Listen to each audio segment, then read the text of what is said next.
talkSPORT Sports Update, powered by the Nissan Van range, helping business owners to work better and live better. Search Nissan Vans or head to your local Nissan Van centre. With your headlines at 10:01, I'm Nick Ellaby. Good morning. We're told it's a matter of when, not if, Thomas Frank leaves Tottenham. Our chief football correspondent is Alex Crook. I think the big issue that Thomas Frank has got is not only do the fans seem to have completely turned against him, I'm being told there are a number of senior players who also have reservations about the direction the club are going in. No doubt that will filter to the powers that be. It's believed Mauricio Pochettino would be up for coming back in the summer after taking USA through the World Cup. View from the Lane's Jack Pitt-Brooke tells us Poch is the only man who gets Spurs. He's found a way of playing which somehow brings together what the fans want, what the resources of the club are able to deliver, and finding a place within the Premier League for Tottenham to play kind of attacking, cutting-edge football. Spurs are home to Dortmund in the Champions League, live on talkSPORT tomorrow night. Meanwhile, former Crystal Palace coach Sean Derry is surprised Oliver Glasner's still in the job after those comments. That was warts and all, wasn't it? It really was. You know, it was fully. His head had fully gone, Oliver Glasner, and you could see. You know, he was emotional. Of course, the result doesn't help. It really shocked me. Following the defeat at Sunderland, Glasner said he felt abandoned by the club. We understand Palace have decided not to sack him. In transfer news, we're hearing Callum Wilson staying at West Ham after his late winner at Spurs on Saturday. We understand Alexander Zinchenko could leave Nottingham Forest to join Ajax on loan.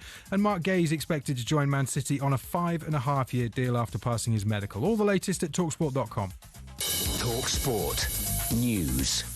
The Prime Minister's hit out at Donald Trump's plans to buy Greenland, and a popular car maker could start capping the top speed of some of its vehicles at 73 miles an hour. More from the news team at past.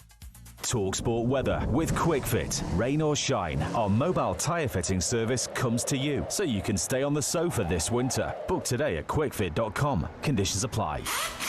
Dull start to the week. Today's rain continuing in central areas. Brightest across northern Scotland. Average temperatures.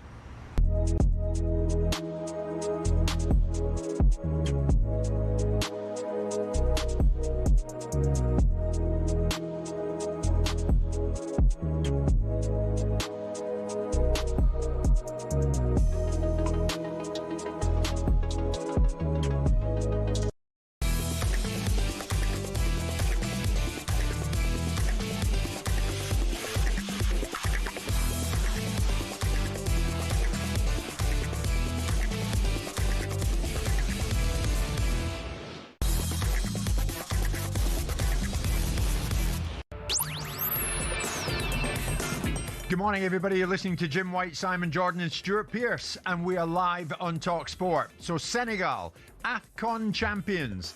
But will it be a final remembered for all the wrong reasons? Meanwhile, have Crystal Palace abandoned Oliver Glasner? Or is Glasner abandoning Crystal Palace? Also today, should Thomas Frank be given the chance to put Spurs right? Villa, not contenders for the top 5. Emery, is he defeatist or is he a realist? Should Manchester United's win over Manchester City encourage or frustrate? And can you say with confidence Liverpool under Slot are back? It's Jim White, Simon Jordan and Stuart Pearce, and we are live on talkSPORT. 100% engagement. Jim White and Simon Jordan on talkSPORT. If anybody was to walk into this studio now and look at the three of us, Jim White, Stuart Pearce, Simon Jordan, and say, who's the thespian amongst them? You might think Lord Jordan. Put forward Stuart Pearce and Jim White, my fellow thesp, my fellow film goer, my fellow music fan. Stuart, good morning. Good morning to you, my friend. Good morning to you. Now, Simon, if you listen up for a second and stop checking your phone, you'll see where this is going. Stuart and I share a love of the cinema. And we were both at the cinema, unbeknownst to each other, watching the same movie. So shall I go or show you Song Sung Blue, the beautiful music of Neil Diamond? How good was Hugh Jackman? Sure. Magnificent yesterday. I was at an Art Deco cinema in Berkhamsted called The Rex, which is absolutely magnificent. Owned by the patrons, and it's really fantastic cinema. The film itself had me in tears, I've got to say. Yeah, me it too. was. Me too. And Jackman, outstanding, I've got to say. Absolutely. I don't know if I mentioned, Stuart, I was also at Hamnet on Saturday, which was wonderful as well. Simon, good morning. What have you been up to? Well, I'd like to join your gang, but I made films. and I reformed music bands. So I don't go and watch things. I see. I create them. Yeah, I see. Yeah, and did anyone go and watch that movie you made? Telstar? Telstar. Yes, or Sweeney Todd? Yes, very much so. Or Sweeney Todd? Oh, yes. Okay. Oh, yes. Okay. Yes. Tom Hardy's first gig? Yes. Yeah. Yes. In fact, we set the scene so you could come in here and trump us. Thank you. That's what we right. do best. Thank you very much. We know Yes. our place. I'm ready for my close-up. Stuart, you're welcome back in amongst the fold here on White and Jordan. Here's the thing, mate. You've got a musical appointment on Hawksby and Jacobs, I think, tomorrow. Yeah, Baz Warne, Stranglers frontman's coming in tomorrow. Oh, cool. He's on with Paul at 2:15, pushing. He's got a new book coming out, sort of tracking his last 25 years as frontman of the Stranglers. So Brilliant. that'll be a really good listen, intriguing. He's a good fella, Sunderland fan as well. So Excellent. He's buoyed up at the moment. So that'll be a good listen tomorrow, 2:15. Stranglers. You ever seen them, Simon? I saw them years ago in Glasgow. Brilliant band. Absolutely. Never seen them. Always like them. Always like the music. You know, walking on the beaches, listening to the pictures, whatever it was, and Golden Brown and stuff like that. Yeah, good band. Great band. Now listen, I heard Jeff mention it, but the AFCON final, Stuart, you saw it. Simon, you've seen the scenes. Unbelievable scenes last night in Rabat, Morocco. Senegal thought they had won it late on. Ismail Assar headed in from a corner, but the goal was disallowed due to a foul in the area. Morocco, remember the hosts, Morocco, go up the other end and in the 92nd minute are awarded a penalty. Senegal players are ordered off the pitch in protest by their own coach, Pape Thiaw. Then 17 minutes after the penalty kick had been awarded, Senegal players came back onto the pitch. The resultant penalty to win AFCON for Morocco for the first time in their history is missed by Brahim Diaz after he attempts and fails with a Panenka. Have you ever seen anything like that, Stuart? I think whenever you order your players off the pitch, personally, I think you should forfeit the game. I don't think it's right. I don't think. I mean, if the referee orders your team off the pitch for any reason, we understand that. But I didn't see the issues that they took the players off the pitch for being that contentious that I thought, oh, he's got a point there. I could see why he done that. I think it just shows so badly on football. I mean, I hesitate to think what would have happened thereafter had the game been abandoned at that stage. Now, if the game had been forfeited in the eyes of officialdom by Senegal.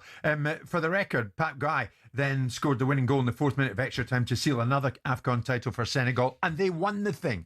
But do you think they forfeited the title, Simon? They forfeited the final when they said, right, everybody off, everybody in the dressing room? Possibly. I mean, ultimately, it's a terrible look for the competition. This is a competition that's been beset by challenges. Referees in the previous competition blowing up games 10 minutes early and God knows whatever else. And people were asked to take it seriously. If you don't take it seriously, then you're some sort of discriminatory perspective, as Jurgen Klopp got criticised, didn't he, by the AFCON organisers because he didn't pay as much attention to it as perhaps they think he should have done. Yeah. It's poor conduct. I mean, we're seeing managers go over the top, but this manager's gone a little bit too far. Now, I assume his assertion is that the home nation are being given preferential decisions, i.e., a bad decision they felt was a bad decision, disallowing a goal for them in terms of a player that was pushed and not necessarily pushed, and then the penalty they felt was soft. Yeah. So what do you do?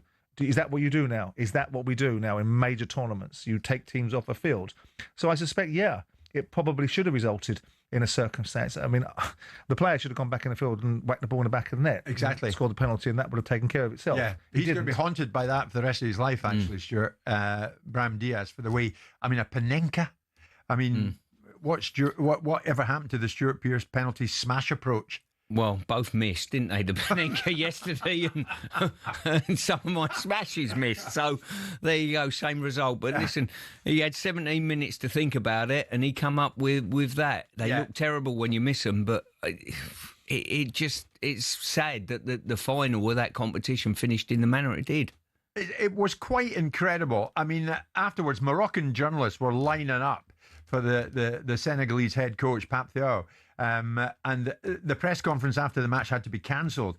He later told beIN Sport he regretted calling his players off. We accept the errors of the referee, he said. Oh, do you really? We shouldn't have done it, but it's done, and now we present our apologies to football. It's too late, Simon, isn't it? But leaving the pitch and protest at referee decisions in today's game, is it surprising we don't see it more often?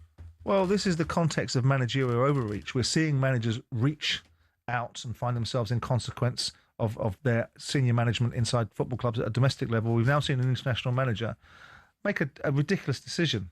I mean, whether you like it or you don't like it, the referee's decision on the field is the final word. And if you want to deal with it afterwards in the aftermath of a game and have your say, which so many managers do, none of them ever refereed, but all of them seem to be an expert in how to referee, you get into that situation. But it's a terrible optic. It's a terrible way to behave. I mean, in the heat of emotion, you see people in great moments of emotion. You see managers saying things after games domestically they probably shouldn't say, and people saying they shouldn't say it, but people have never been in a position where they've been had the microphone shoved under their face and have to explain themselves when they're raging about certain circumstances. But in an international football tournament, you're not only representing yourself, and that moment you're representing your country, you're representing the game. It's an international football tournament on a continent that so desperately needs and wants people to take it seriously from the football of maternity, not just pluck all its talent out and drop it into the English Premier League or the Dutch leagues where they can get into the European system and get passports and so on and so forth. But realistically speaking, they want to see the Michael Essians of the world build out academies and all that sort of stuff, and their football being taken very, very seriously as they do with their boxing. Yeah. When you see this, you go, well, it's poor, isn't it? Yeah, it's of no level whatsoever. I mean, the worry I think as well, Stuart, is this could, I hope it doesn't, but it could start something of a trend. If the game's going against you, you don't get the decision you want. This was going to be the last kick of the ball in normal time, and Diaz missed it. But Senegal got ahead of that and said, no, we're not having it off. Yeah. I wonder what the repercussions of this will be going forward, because are they prepared to just leave it as is? Well, or is there a sanction against Senegal? I mean, what is the governing jurisdiction? It's the African Federation, isn't it? So they're the jurisdiction. There's no UEFA or FIFA involved in this discussion, because you've got a manager taking a group of players. The African Federation. So they've got to sanction him, and so of a Senegalese function, he has to have a consequence for it. It's no good saying I shouldn't have done it. You did do it with the eyes of the world watching on you. You took your country off a field. Yeah. This wasn't about a referee taking players off because they're receiving abuse of some shape or description. This was a decision made by a football manager. Now, you're right to say, is it a slippery slope? But I don't think it's a slippery slope in terms of the Premier League or the major leagues in Europe. But what you've just seen, I mean, this competition is beset with it. You saw it 2 years ago. They were taking teams off. Games were getting blown up 10 minutes early. Then they were told that the referee was told that they had got the wrong time, and he blew up again 2 minutes earlier. Yeah. So this is the level of competence or incompetence. Yes. In this instance, this is the overreach. So the Senegalese probably have to smack him, metaphorically and potentially literally. Yeah. I mean, the Moroccan head coach, Rega Grui, he got it right. The image we've given of Africa is shameful. A coach asking his players to leave the field, and then he goes on to say it's football, it's cruel. Well, it certainly was cruel to Morocco. Having said all that, if Diaz had taken his opportunity with the ball in his hands to win the thing for the first time in Morocco's history by blasting it into the back of the net past Mendy, this would be a whole lot different. But it wasn't. And I was saying, the thing is, Stuart, the moment's come and gone. Senegal have lifted the thing over their heads, and they are tournament winners. So what's the point? They'll laugh at a fine, presumably. Well, I don't think it'd be a fine. It might well be beyond a fine. For me, I think there's got to be a ban for either the manager or alternatively the nation itself, ultimately. So what that will be and what that will look like, or whether they'll just bury their head in the sand and just ignore it and move on, who knows? Yeah. I mean, how would you feel winning a final like that?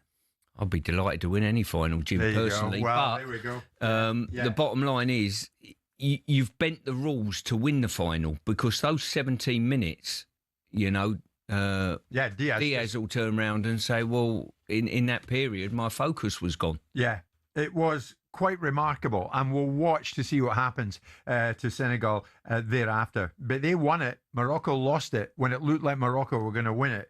Absolute chaos in Rabat, Morocco last night. Monday morning, January 19th, a lot to get through. What's going to happen with Thomas Frank? Anything does happen, we'll bring it to you first and fastest live on talkSPORT with Selco, where the trade goes.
Hello and welcome to talkSPORT Goals. We're taking you through what should be another busy day of football. Chance to win it! We don't need to do that, guys. I'm going to owe you an apology. How would you get to that conclusion? That's a weak mentality. Oh, get out of it.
Good morning, everybody. It's Jim White, Simon Jordan and Stuart Pearce this Monday morning, Monday, January the 19th. We are live on talkSPORT, live on your telly as well. So wherever you want to watch the show, you can these days, as I thump the microphone.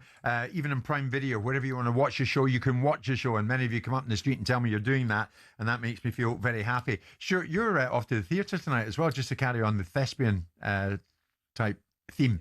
Yes, I certainly am. I'm off to see High Noon at the Harold Pinter Theatre, which... I love a cowboy film. I was brought up on, Clint Eastwood and John Wayne. So, but how this translates to the theatre show, I don't know. But it's got good reviews, so I'm looking forward to it. Don't feel left out here, Simon. I don't feel left out. Going to the cinema doesn't make you a thespian. I mean, if you went down to the Old Vic or went to other Sadler's Wells and went to major theatres to watch less than well-known plays, I'd say, well, then you're deep in the art. You're going to the bleeding cinema. Yeah. So everyone that goes to the cinema is now a thespian by your logic. I often go to the Old Vic and the Young Vic in the same week because I live just round the corner. We know what kind of cinemas you go to. That special one in King's Cross, he said he went to the other day, he told me. Incidentally, before I forget, paddle tennis last Friday, you and Murphy. How did it go? He did very well. Right. It's the first time he's ever played. And so he got, as the game got on, he got better and better because he's a a former Premier League footballer, so he's fit, and he's got eye-to-hand coordination because he's a great golfer. Right. And he'll get better. He put a lot of effort. That means you lost. We lost, yeah. We lost. I think we lost 6-1, 6-4, and we were losing 5-4 in the third set. But each set, it was getting better and better and better. Oh, well done, Lucy and Megan, who played Danny and Simon the other day at paddle tennis. Well done to the girls who work here. See you running around on the paddle tennis court. Well done. I look forward to tartan gear. Sure, I'm prepared to team up with you, mate, if you fancy that. I had my first game of paddle a week ago, believe it or not. What a sport that is. Fantastic. Really good. Tennis for old men. Let's exactly do it. that. I'm up for that. Unai Emery, after what we saw at the weekend with Aston Villa losing at home at Villa Park to Everton by 1-0. What does this sound like to you? Defeatist or a realist? Post-match, Unai Emery gave something of a bizarre interview to Sky Sports, suggesting their chances of European qualification were now in serious jeopardy. We are still being not contender to be in the top 5. We are now, but we are still not being contender. What does it take then to be that, in your opinion? Because there are another teams with more potential than us. Why do you think that? Thank you very much, Anna. Thank you. Okay. So we're still waiting. Did we lose the sound on that answer? Exactly. For those who weren't watching it on YouTube, but you certainly heard it there, Emery just stared at the interviewer and gave no response We know what he means. Why Budgets. Budgets. He can't buy players. He couldn't even buy Conor Gallagher. They're 9 points clear of Chelsea, who are 6th. But look at the teams that are coming up behind them. Look at the budgets they've got. Look at the resources they've got. Look at the spend pattern of these clubs. His point is, and it's not against his ownership model, probably, because he knows his ownership model have been supported. It's against the governance of the game. Aston Villa are going to struggle as this season goes on because clearly they felt they needed resources in the window. They aren't able to get it. He feels he needs to be supplemented. As the season goes longer, it goes deeper. The clubs with the bigger squads are going to come to the fore, irrespective of whether we think they're good enough or not. And I think he's right to say that Villa, despite the fact that people will see it as perhaps him setting the scene for some sort of defeatist outlook, there is an element of reality to it. He's frustrated, he's exasperated. He can't sign players. He spent no money in the August transfer window. Last year, he could only take loan signings. He took Rashford on loan and Asensio, was it? On loan as well. Couldn't take any of those players on full-time contracts because he can't do that. He can't do the same thing now. They've had to do a PSR deal with UEFA in the summer, which Stefan Borson explained to us how that works. So the reality of it is he's sitting there with a club that's punching and looking like it can achieve something, and the governance of the game is saying that door's closed. It was open for Chelsea. It was open for Man City. The historic clubs, the legacy clubs like Liverpool and Arsenal and Manchester United, they've got their turnovers at high levels. You can carry on. But Aston Villa and Newcastle, no. You can't do that. You can't compete with the big boys because our governance of the game now suggests that PSR or whatever the terminology is at the moment in time prohibits you from doing it. That's his frustration. So why does he suddenly tell us it's a problem now after 22 games? Didn't seem to be a problem for the first. He hasn't said anything. Hang on. A month ago they were title contenders. No, not in his mouth they weren't. And by the way, the same scenario was that you lot, other people like you as well, sitting at the beginning of the season and say, "Whoa, look at Emery, he's in banging trouble after the first 4 or 5 games. Can't score a goal in a terrible condition. Looks like he's going to have his problems. Recovers himself. Now all of a sudden he's a title contender. He never said he was a title contender. The uninformed said he was a title contender. He never made any observations about that at all, did he, Stu? No, he didn't say a word. To be fair, I've covered Villa over the last probably 6 weeks on about 4 occasions, both games against Arsenal. And the Arsenal game was interesting, away at the Emirates. He's ended up, Arsenal bought Madueke on and the like, international, serious players, and Villa bought 3 young kids on. I think he'd done it and bought off Rodgers and he bought off Watkins, I think, and McGinn. And to send a statement out there that we literally can't compete against what's in front of us at the moment. He's done a brilliant job to get Villa where they are. Yeah. When he makes statements like that, he's not doing it to take the pressure off for any other reason. I think he's being honest. I totally agree with you. He's being honest. His assessment of can they maintain this. Rodgers has been arguably the best player in the Premier League, arguably, up to now. You can't sustain that for a whole season near enough, so he'll drop off. If Tielemans drops off, he's playing with Watkins, who's not firing at the moment. I just think they've sold Marlon, if I'm not mistaken. Has he gone? He's gone. So he's gone to Roma. I mean, he's punching so above their weight. It's incredible. So who's going to unseat them? Chelsea. If you look at the way Man United played on the weekend, I mean, that's the best I've seen Man United play in 5, 6, 7, 8, 9 years. You wrote off the top 4 chances last week. Well, I don't think Man United will finish inside the top 4. Liverpool, totally indifferent. But they might finish 5th or 6th. I've always said at the beginning of the season that Manchester United will finish 5th or 6th. That's what I said at the beginning of the season. They'll be in the top 6. So Man United are now 5th. Chelsea have got a squad. They're winning games. They've got a decent squad of young players that Rosenior can capitalise on. And if they want to spend some money in the January transfer window, they'll spend it. But Simon, if Man United want to spend some money, they'll probably spend it. Villa are joined second this morning with Manchester City on 43 points, behind Arsenal, who are on 50. They're 9 points clear, as I say, of Chelsea, who are 6. If they let that slip now, I'm sorry, but PSR is not an excuse. If you haven't got a strong enough squad to compete against the squads that are deeper than yours when it gets into the business end of the season is not September, and it's not October, and it's not November. The business end of the season is March. We get that. April. So when you go into that time of the year and you're carrying a squad that's played in Europe, that's played in competitions, that's got a lot of miles on the clock, and you're playing against other teams that haven't, and they've also got deeper squads, you're going to find that there might be some ramifications. If you're really, really lucky, if he's really lucky, he keeps Morgan Rogers fit all season and can play him in every single game.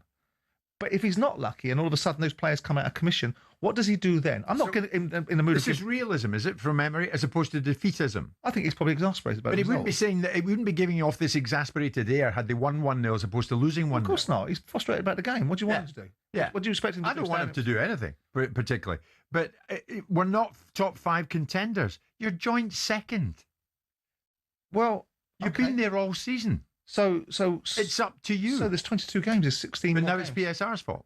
Well, it's always been PSR's fault. He couldn't buy any players in the summer. So do you expect... So why have Nottingham Forest dropped off a cliff? They played so brilliantly last year because all their players were working at such a level. Chris Woods couldn't miss. He couldn't miss the But play. they sacked the manager. But the way that the Forest played, and they started the season poorly under him because the squad needed to be refreshed and supplemented. You can't have players operating at 98% of their ability all the time. It doesn't work that way, does it, Stu?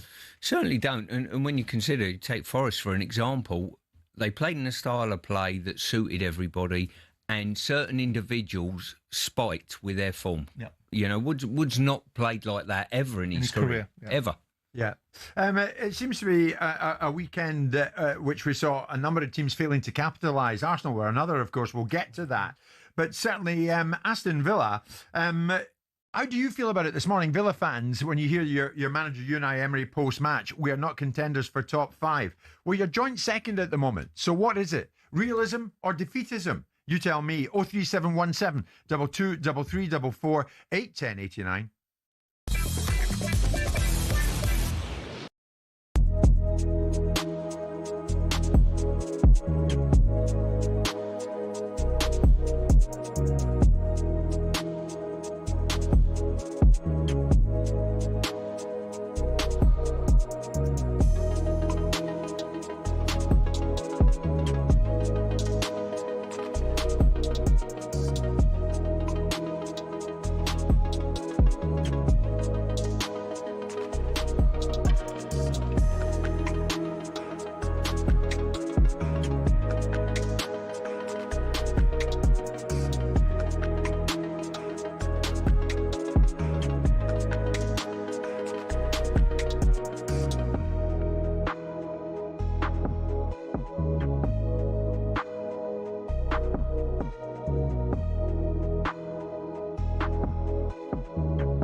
we're told it's a matter of when, not if, Thomas Frank leaves Tottenham. Our chief football correspondent is Alex Crook. I think the big issue that Thomas Frank has got is not only do the fans seem to have completely turned against him, I'm being told there are a number of senior players who also have reservations about the direction the club are going in. No doubt that will filter to the powers that be. It's believed Mauricio Pochettino would be up for coming back after taking the USA through the World Cup.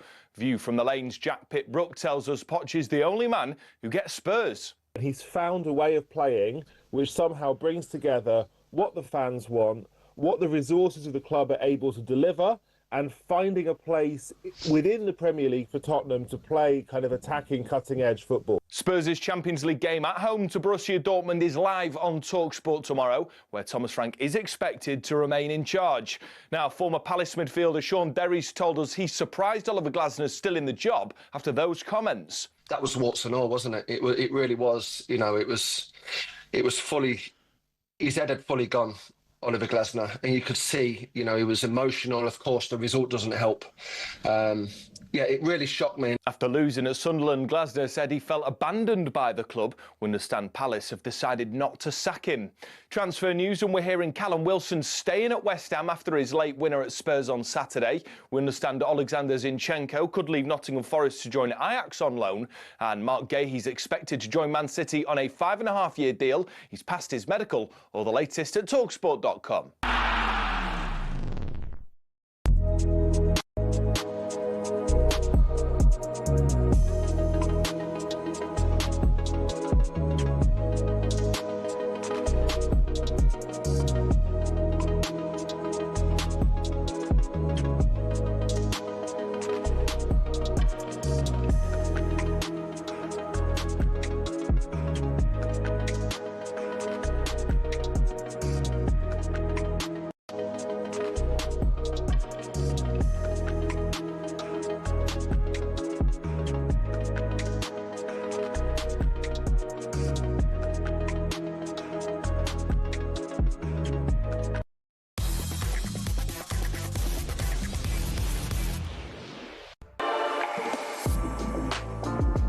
Good morning, everybody. Monday morning, Jim White, Simon Jordan, Stuart Pearce, and we are live on talkSPORT. For a second consecutive league match, Arsenal drew a blank, this time at Forest, Stuart Pearce Forest, and failed to take full advantage of their title rivals dropping points. We'll get to Arsenal. We'll hear from Arteta. But at the moment, we are dwelling on Aston Villa, who lost at home to Everton yesterday by a single goal to nil. And as I mentioned, going into the last break, post-match, Unai Emery gave something of a bizarre interview, certainly the end of it was, to a Sky Sports reporter, suggesting their chances of European qualification were now in serious jeopardy. We're still being not contender to be in the top 5. We are now, but we are still not being contender. What does it take then to be that, in your opinion? Because there are another teams with more potential than us. Why do you think that? Thank you very much, Anna. Thank you. Okay. He should have answered that. There's nothing controversial about him saying, because they've got more money and they don't have the same challenges that the governance of the game has put upon us. There's nothing controversial. It wouldn't offend his owners. He wouldn't be calling out his hierarchy, because that's not him turning around and saying that ultimately they've got loads of money and not choosing to spend it. That's him just being frustrated and exasperated with the situation. You know, he's a balanced manager. Like all managers, they are temperamental at times. It's a unique profession. Sometimes it has to be priced into the thinking of people that are listening to it. I don't price it in very often because I think they should know better. I think that's part of their job. That's what they know is coming their way. That's what they get paid the big bucks for. Get on with it and be a bit more mature about it. But in that instance, I think he'd have done better for himself if he'd have explained he wanted to open that can. He didn't need to open it. He didn't need to talk about the idea. They're not contenders to win the league. The reality of them winning the league was shown to them when they went up to Arsenal and got smashed. There was the reality. Aston Villa are doing very well. The manager is taking them to heights that his coaching and that playing squad are operating at a very high level, but they ain't contenders to win the league. Now, they should be contenders to be in Europe now because of where they are at this point of the season. But a season, as Stuart will be able to speak to far more articulate than me, is broken down into different parts. And just because you're there after 22 games does not mean that you're going to be there after 38, because there's different types of the parts of the season that have different requirements of the squad and of the manager. And he's going into that phase where he's looking at it going, I know what's coming down the track. I know what's coming my way, and I don't think I've got enough. But what can I do about it? I can't do anything about it because my owners, who we know are proper owners, who we know are prepared to spend $1 or $2, and have backed that football club and have done good things with it, can't because they're restricted. Do you think he should have, just to follow up what Simon said, and then I'll go to the calls. Apologies to Gus Villa fan, I'm coming your way. Do you think he should have said something at the end of that answer? I mean, it looks lame at the end to say nothing, Stuart. I think he probably should have answered it, but the fact he didn't answer it, we all filled the gaps in anyway. So it didn't overly matter. We knew what he was going to say. We knew what he would have said. You know, I'm up against, my hands are tied a little bit here in regard to all the financial situations that's going on. And, you know, I've watched this team a fair bit over the last 6 weeks. Yeah. And they've been outstanding, but they're all punching above their weight. And when you look at the bench beyond that, it's not as strong as all these other sides, you know, especially Arsenal and Man City and the like, you know. So he's got his hands tied. I don't know whether the frustration going forward will be too much for him, that he can't take this team any further than he is, and what the implications are for him and his job situation going forward. Because he's certainly alerted a lot of clubs that there's an outstanding manager there. Well, he signed a long-term contract, hasn't he? And up until 2 weeks ago, everyone was raving, specifically the Villa fans, because when I talked about Emery going to Man United, boom, there was a pile-on from Villa fans, including Gabby, saying he signed a long-term contract. The reason why he works at his football club is because he's head cook and bottle washer. He is everything. He is a manager of the old calibre, which has his fingers in every pie, knows what's going on, and controls it all, which is what Maresco couldn't do and Amorim couldn't do, and that's why it was being used as a comparison. So how does it affect the landscape for him? Yeah. He must know the dynamics of the situation. Well, he knows that his club are joint second at the moment on 43 points, only 7 behind Arsenal. They're 9 clear of Chelsea, who are 6th. The owners are proper owners, as Simon says. Wes Eden's over in America. Nassef Sawira is co-owner of Villa, whose birthday today is 65. Happy birthday to you, Nassef. But just listening to Unai Emery at the end there, and post-match, and also his demeanour, what did you think? Was he being realistic, or was it a sign of defeatism? I wonder what the Villa fan think. Gus, good morning. You've been waiting patiently. What do you think? Good morning, Jim. Good morning, Stuart and Simon. Morning. Right. Are Villa going to win the league? No. Are they going to have a big say in who does? Yes. I think throughout the season, Unai has been measured and pragmatic and kept a lot of feet on the floor.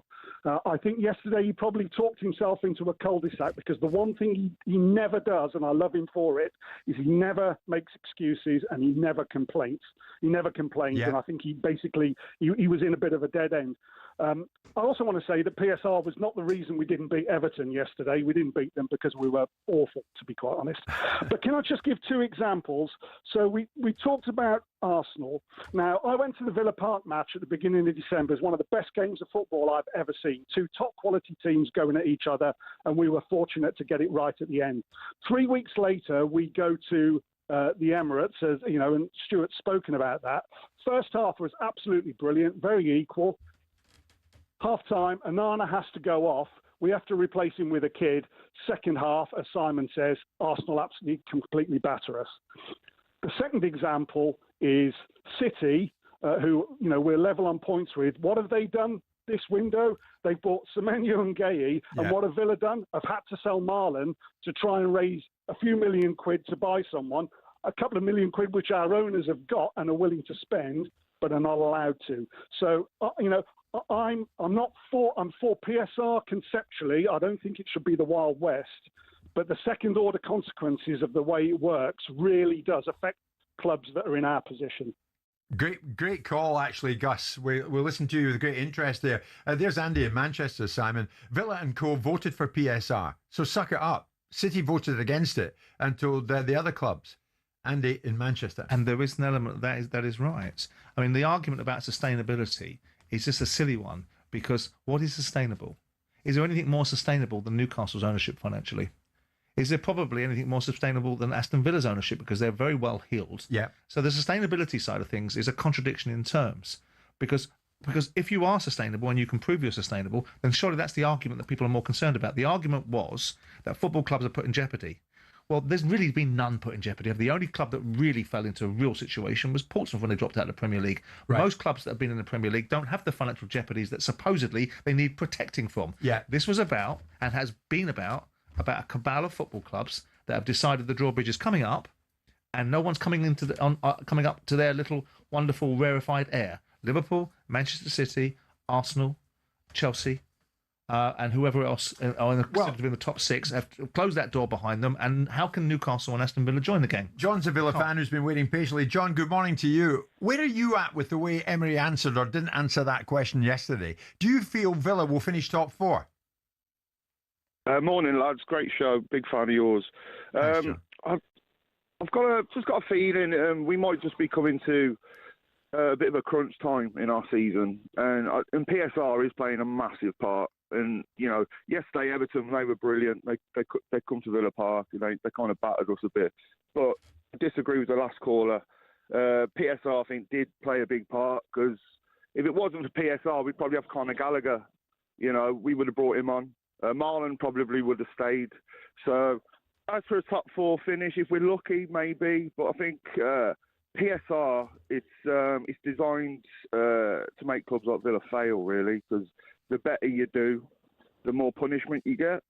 You get like Chelsea, Man City, they can spend what they want on whoever they want. And the rules are just dead against us.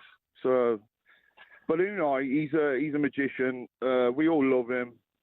Yeah. He's working magic. Oh, We're playing some beautiful football. Sure. And as a Villa fan, me and the kids, we go every home game, and honestly, it's just been a privilege to watch the last few seasons. And I'm a bit fearful that we might lose him because of this, because we are punching above our weight. We're giving a lot of the big clubs a good hiding when they come to Villa Park, but this PSR is strangling us. It's killing us. John, listen, thanks for the call. Thanks for the points you've made. He's saying it's strangling them. Do you recognise that, Simon, in a club like Villa, who have they've done the money? But it's strangling the spirit of the game. I don't like the idea that you can just buy everything and everyone. I do think there's got to be some degree of governance. But this Premier League was built on globalisation. It was built upon inward investment. It was built upon people pumping money into football clubs to create outcomes. And out of the ether has come this thinking that somehow you've got to control the ramifications of people's expenditure because it leads to massive jeopardy.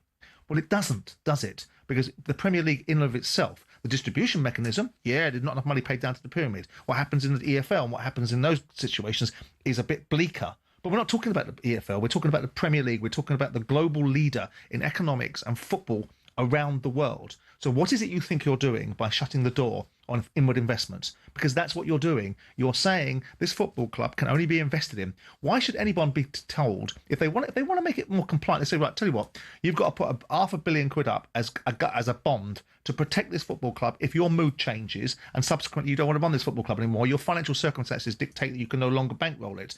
They'll have that argument, right? But to suggest that people can't invest in the evolution of a business to turn it into what they want to turn it into. I mean, the biggest one, probably, not that I have any empathy with it, but the biggest one is Newcastle. I mean, I don't want nation states owning our football club, but in the event that they've been allowed to, and it put behind some Chinese wall if they don't communicate with the Sovereign Wealth Fund, which we all know is a load of old pony, but the fact of the matter is they've dressed it up to the Premier League.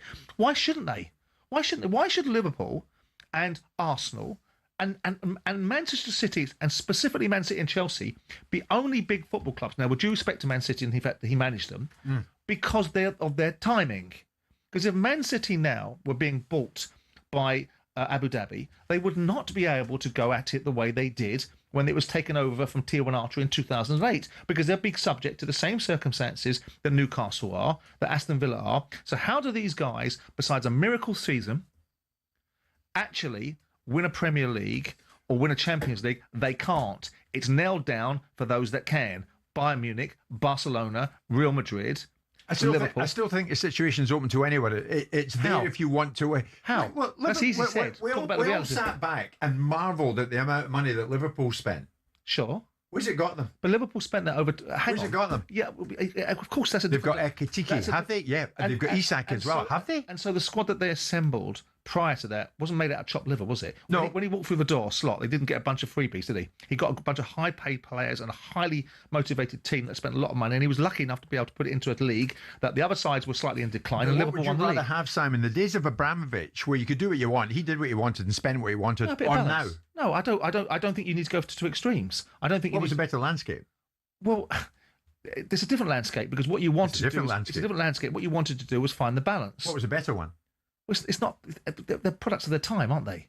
you've got Chelsea and you've got Manchester City. Do I want it to go to the extremes? Do I like the idea that, this ridiculous notion that Pep Guardiola seems to trot out that you don't buy the best teams? Yeah, and it's got nothing to do with coaching. Well, it's much easier to coach when you've got the best bleeding players, isn't it? Yeah. So the fact that he can buy Guehi from Crystal Palace, the fact that he can buy Semenya from Bournemouth, might give you a clue as to why Man City are sitting second or third in the league. Do Villa finish top 4? I think it's an ask for them. Sure. They can do, but they've got to keep the form of the players that are actually in the starting 11. And that is a big ask. Yeah. And next up for Villa next weekend, ironically, a team in a similar financial predicament, Newcastle United at St James's Park, coming up to 10-11.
Hello and welcome to talkSPORT Goals. We're taking you through what should be another busy day of football.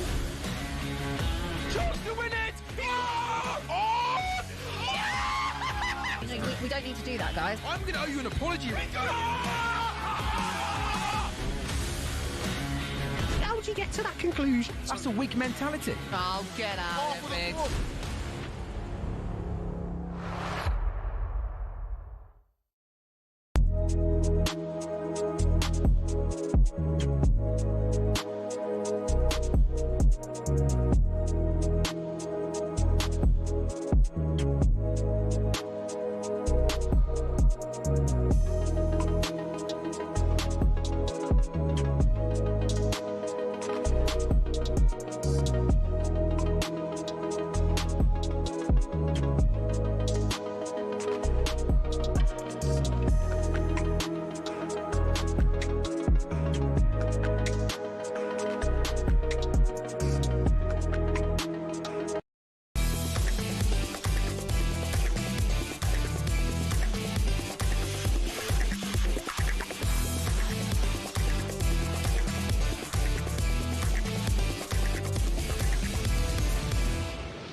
The Australian Open update on talkSPORT with TNT Sports. Stream every set live on Discovery Plus or watch TNT Sports channels on EE, Sky and Virgin Media. Subscription required. 18 plus. Terms and conditions apply. Busy old month, the month of January, is it not? With the transfer window open in the world of football. In the world of tennis, the Australian Open is well underway, and Will Hobbs can bring us right up to date. Will, good morning. Good morning, Jim. Yes, 10-time champion Novak Djokovic is just getting his campaign underway against Spanish number 7 Pedro Martinez, and he's already a break-up, taking the first opportunity presented, so he leads 3 games to love, no problem. Earlier, Iga Swiatek, the Wimbledon champion, began her bid for a career Grand Slam by beating China's Yu Yan in straight sets. That was after Britain's number 3, Jacob Fernley, who reached the 3rd round last year on debut, crashed out in 4 attritional sets to the Pole, Cami Matchak. So Britain's Fernley out in round 1, Swiatek through, Djokovic with the perfect start. Well, thank you very much indeed, Stuart Pearce, alongside Simon and myself this Monday morning. For a second consecutive league match, Arsenal drew a blank at the weekend, this time at Nottingham Forest, and they failed to take full advantage of their title rivals dropping points. And actually, post-match at the City Ground, Arteta was asked, well, did you fail to capitalise then in what happened regards what happened in the Manchester derby? Because City lost it. You must be annoyed at that. Every week is an opportunity, obviously, and we want to win every game. And if we would have done that, we would have been in a different position. But we made a step, a smaller one than the one that we wanted, but it's a step. Stuart, you look at Arsenal, are they lacking a ruthless killer instinct in this title race? They could have been further ahead. But you've got to look at them now. They've 6 points ahead in the title race. They've done brilliant. 7 ahead now. 7 ahead. They've done brilliant. They've gone to, in fact, a couple of teams that are chasing Arsenal down, you know, in Forest and in Everton have got 2 good managers that set their teams up against the opposition. And Villa, we talked about Villa, done a brilliant job in nullifying them. But I look at it like this. In the scheme of things, another game ticked off, another point, another undefeated, another clean sheet from Arsenal. I think everything's rosy in the garden, personally. That's how I would view it. You go with that, Simon? Yeah, I mean, ultimately, ironically, they did capitalise on it because all their major rivals lost games and they got a point. So they could have capitalised it to the ultimate equation and be 9 points clear. But I think after 22 games with this Arsenal squad, with this manager's experience now of the past, where things have been observed about this time of season when they started to go into decline and the choking mentality came into play. I don't think it will happen here.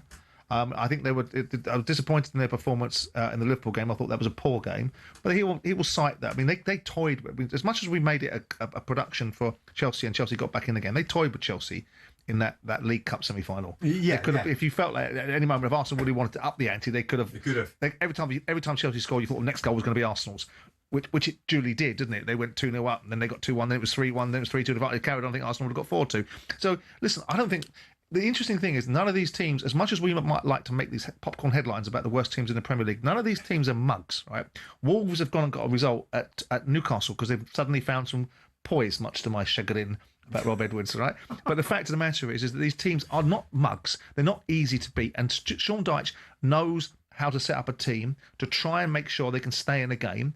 Arsenal in the first half had their chances. They had their opportunities. They should have taken a couple of them. But the fact is, they've gone to Nottingham Forest. Despite the fact that Nottingham Forest are 4th from bottom of the league, there's a whole raft of reasons behind that. And that's to do with behind the scenes about why the uncertainty of a team that's in Europe was going forward suddenly finds itself in a relegation battle again. Yeah. And had to turn to Sean Dyche to fix the problems of Ange Postecoglou and the dissent that was created between Nuno Espirito Santos and the owner. So there's a season of discontent at Forest. But they're not a mug side. They're not a side you can just walk into their ground and roll them over. Yeah. Irrespective of whether you're top of the league or not. Yeah.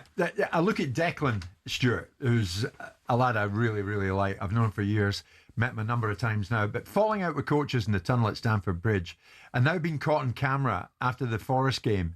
You probably saw Declan mouthing. Well, it was a fairly expletive old rant from Declan as he went up the tunnel. What is he projecting here? Anything of a pressurised dressing room, or is it all for the cameras?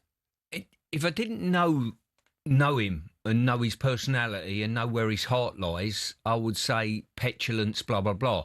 Because I know him and work with him, I would say it's leadership, it's drive, it's frustration. I would say it's those 3 things. I just think it shows that he really cares about what they want to do, and he saw it as a real missed opportunity. Yeah. I mean, he wears his heart in his sleeve. Stuart's absolutely right. He's a very sensible Same with England. I mean, I don't think having altercations with people is a problem. People have altercations all the time. We're in the conflict business. We're in the conflict business in the broadcast world. You're in the conflict business in a football dressing room. They'll have altercations. It's never about an altercation. It's about how you deal with it afterwards. Yeah. And I'm assuming that he's had a fallout with one of the coaches. They've had an exchange of words. That's it. That's all there is to it. It'll move on from there.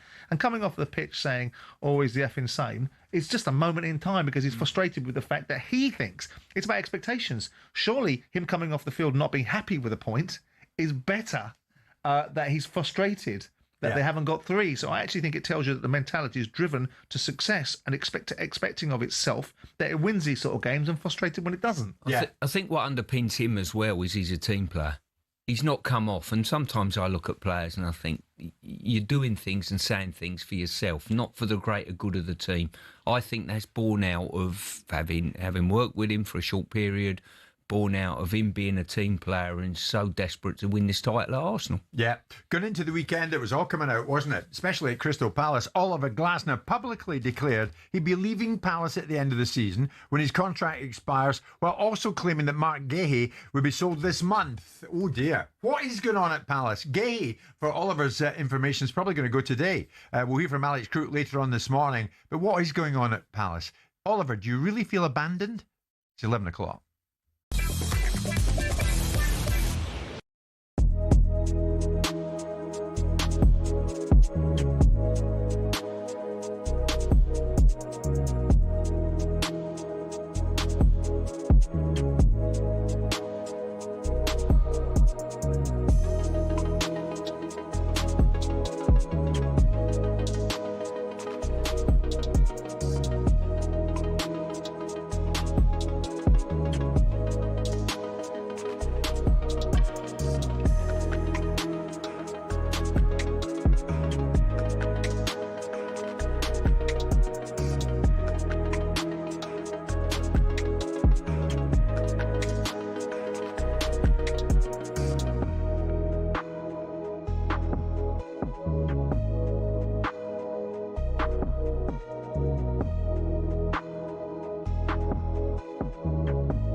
talkSPORT Sports Update, powered by the Nissan Van range, supporting van owners to get the job done. Search Nissan Vans or head to your local Nissan Van centre.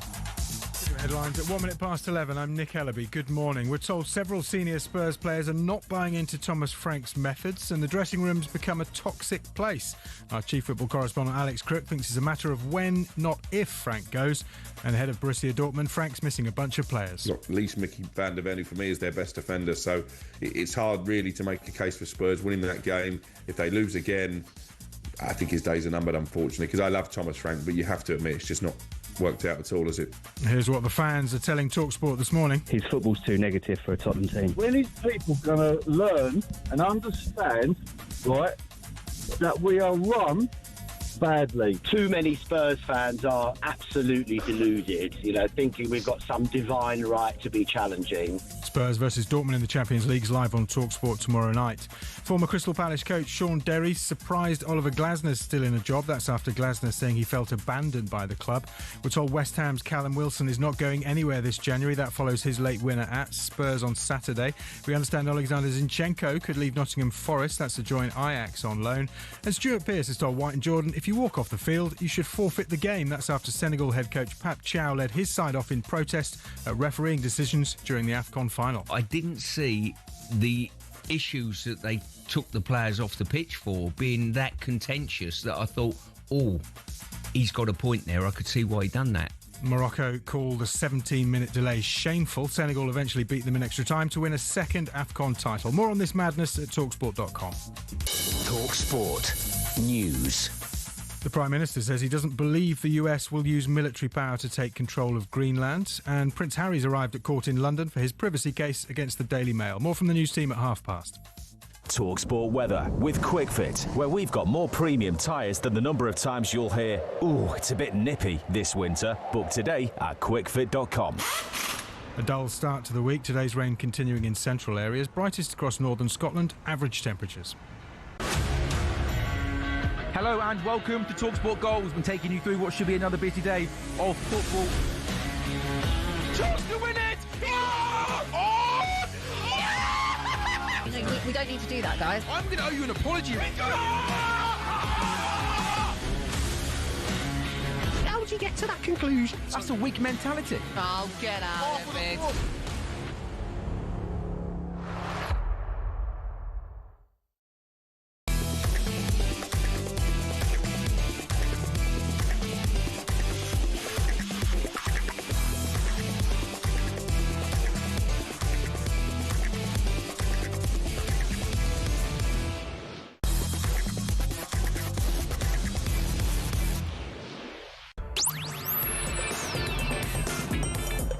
Good morning, everybody. It is Monday morning. It's Jim White, Simon Jordan and Stuart Pearce, and we are live on talkSPORT, live on your TV as well. Samsung, Chromecast, Android, Google TV, even Prime Video, wherever you want to watch us, we will be there for you. Incidentally, at the paddle tennis match on Friday, you and Danny Murphy, I take it this was not covered by any camera crew or anything, because No. I've heard that Murphy spent most of it on his backside. Oh, no. He fiercely competitive. He did have one stumble and went skidding across the floor on his face, which was a great amusement to me. Yeah. But that's only because of these guys. These guys are competitors. The competitive spirit kicks back in straight away, wants to win. That's true, isn't it? Stuart, you played paddle tennis for the first time the other day, I think. Yeah. You desperately want to win, don't you? Even though it's for the first time. You can't think of losing. The first thing you think of is, how can I get better at this? You do. Yeah. I'd never played it before, and Simon's always been saying, play it. It's fantastic sport, fantastic. And you go and play it once, and I can see how you get hooked on it straight away, and the competition comes in. I prefer a bit more contact with my sports, though. I like to go over the net for a little forearm smash on the opposition. Come and play with me. I regularly throw bats at people. Maybe I could partner Stuart, and we could take on you and Murphy. Please. Just a what thought. sport have you ever done? Has anyone ever seen him do any sport? Thomas Frank is a man under pressure at Tottenham Hotspur, and he knows that after losing at the weekend to West Ham, and few people do that at the moment. I've probably had better times. It's probably not the best of time, of course. He knows he's a man under the cosh at the moment. He says that's fair, no problem in that sense. Thomas Frank holding on at this stage. We have heard nothing to the contrary. We'll get to Thomas Frank. But in the meantime, Simon, your former club, Crystal Palace. Yep. Stuart, I don't know what you make of this. On Friday, Oliver Glasner publicly declared that he'd be leaving Crystal Palace at the end of the season when his contract expires. And he also claimed that Mark Gahey would be sold this month. This was Glasner. My decision has already been taken months ago. I had a meeting with Steve in October, international break, with dinner. Very long talk, and I told him that I will not sign a new contract for Crystal Palace. We agreed at that time that it's the best to keep it between us, and I think this is how confidential we work together, that we could keep it between us for 3 months in the football times where we are in. I told the team today the same, because I think it's important to have clarity, and I don't want to have this question and the players and what's going on, and we had a very busy schedule, and we thought about, and again, that's why we didn't want to tell it. So that was Glasner on Friday. It's understood the Palace owners, incidentally, were not aware that he was going to go public on his future in that news conference. And then the following day, a 2-1 defeat at Sunderland, and Glasner then aimed his frustrations right at the board. We feel that we are being abandoned completely, and selling our captain one day before a game. Completely no understanding for this.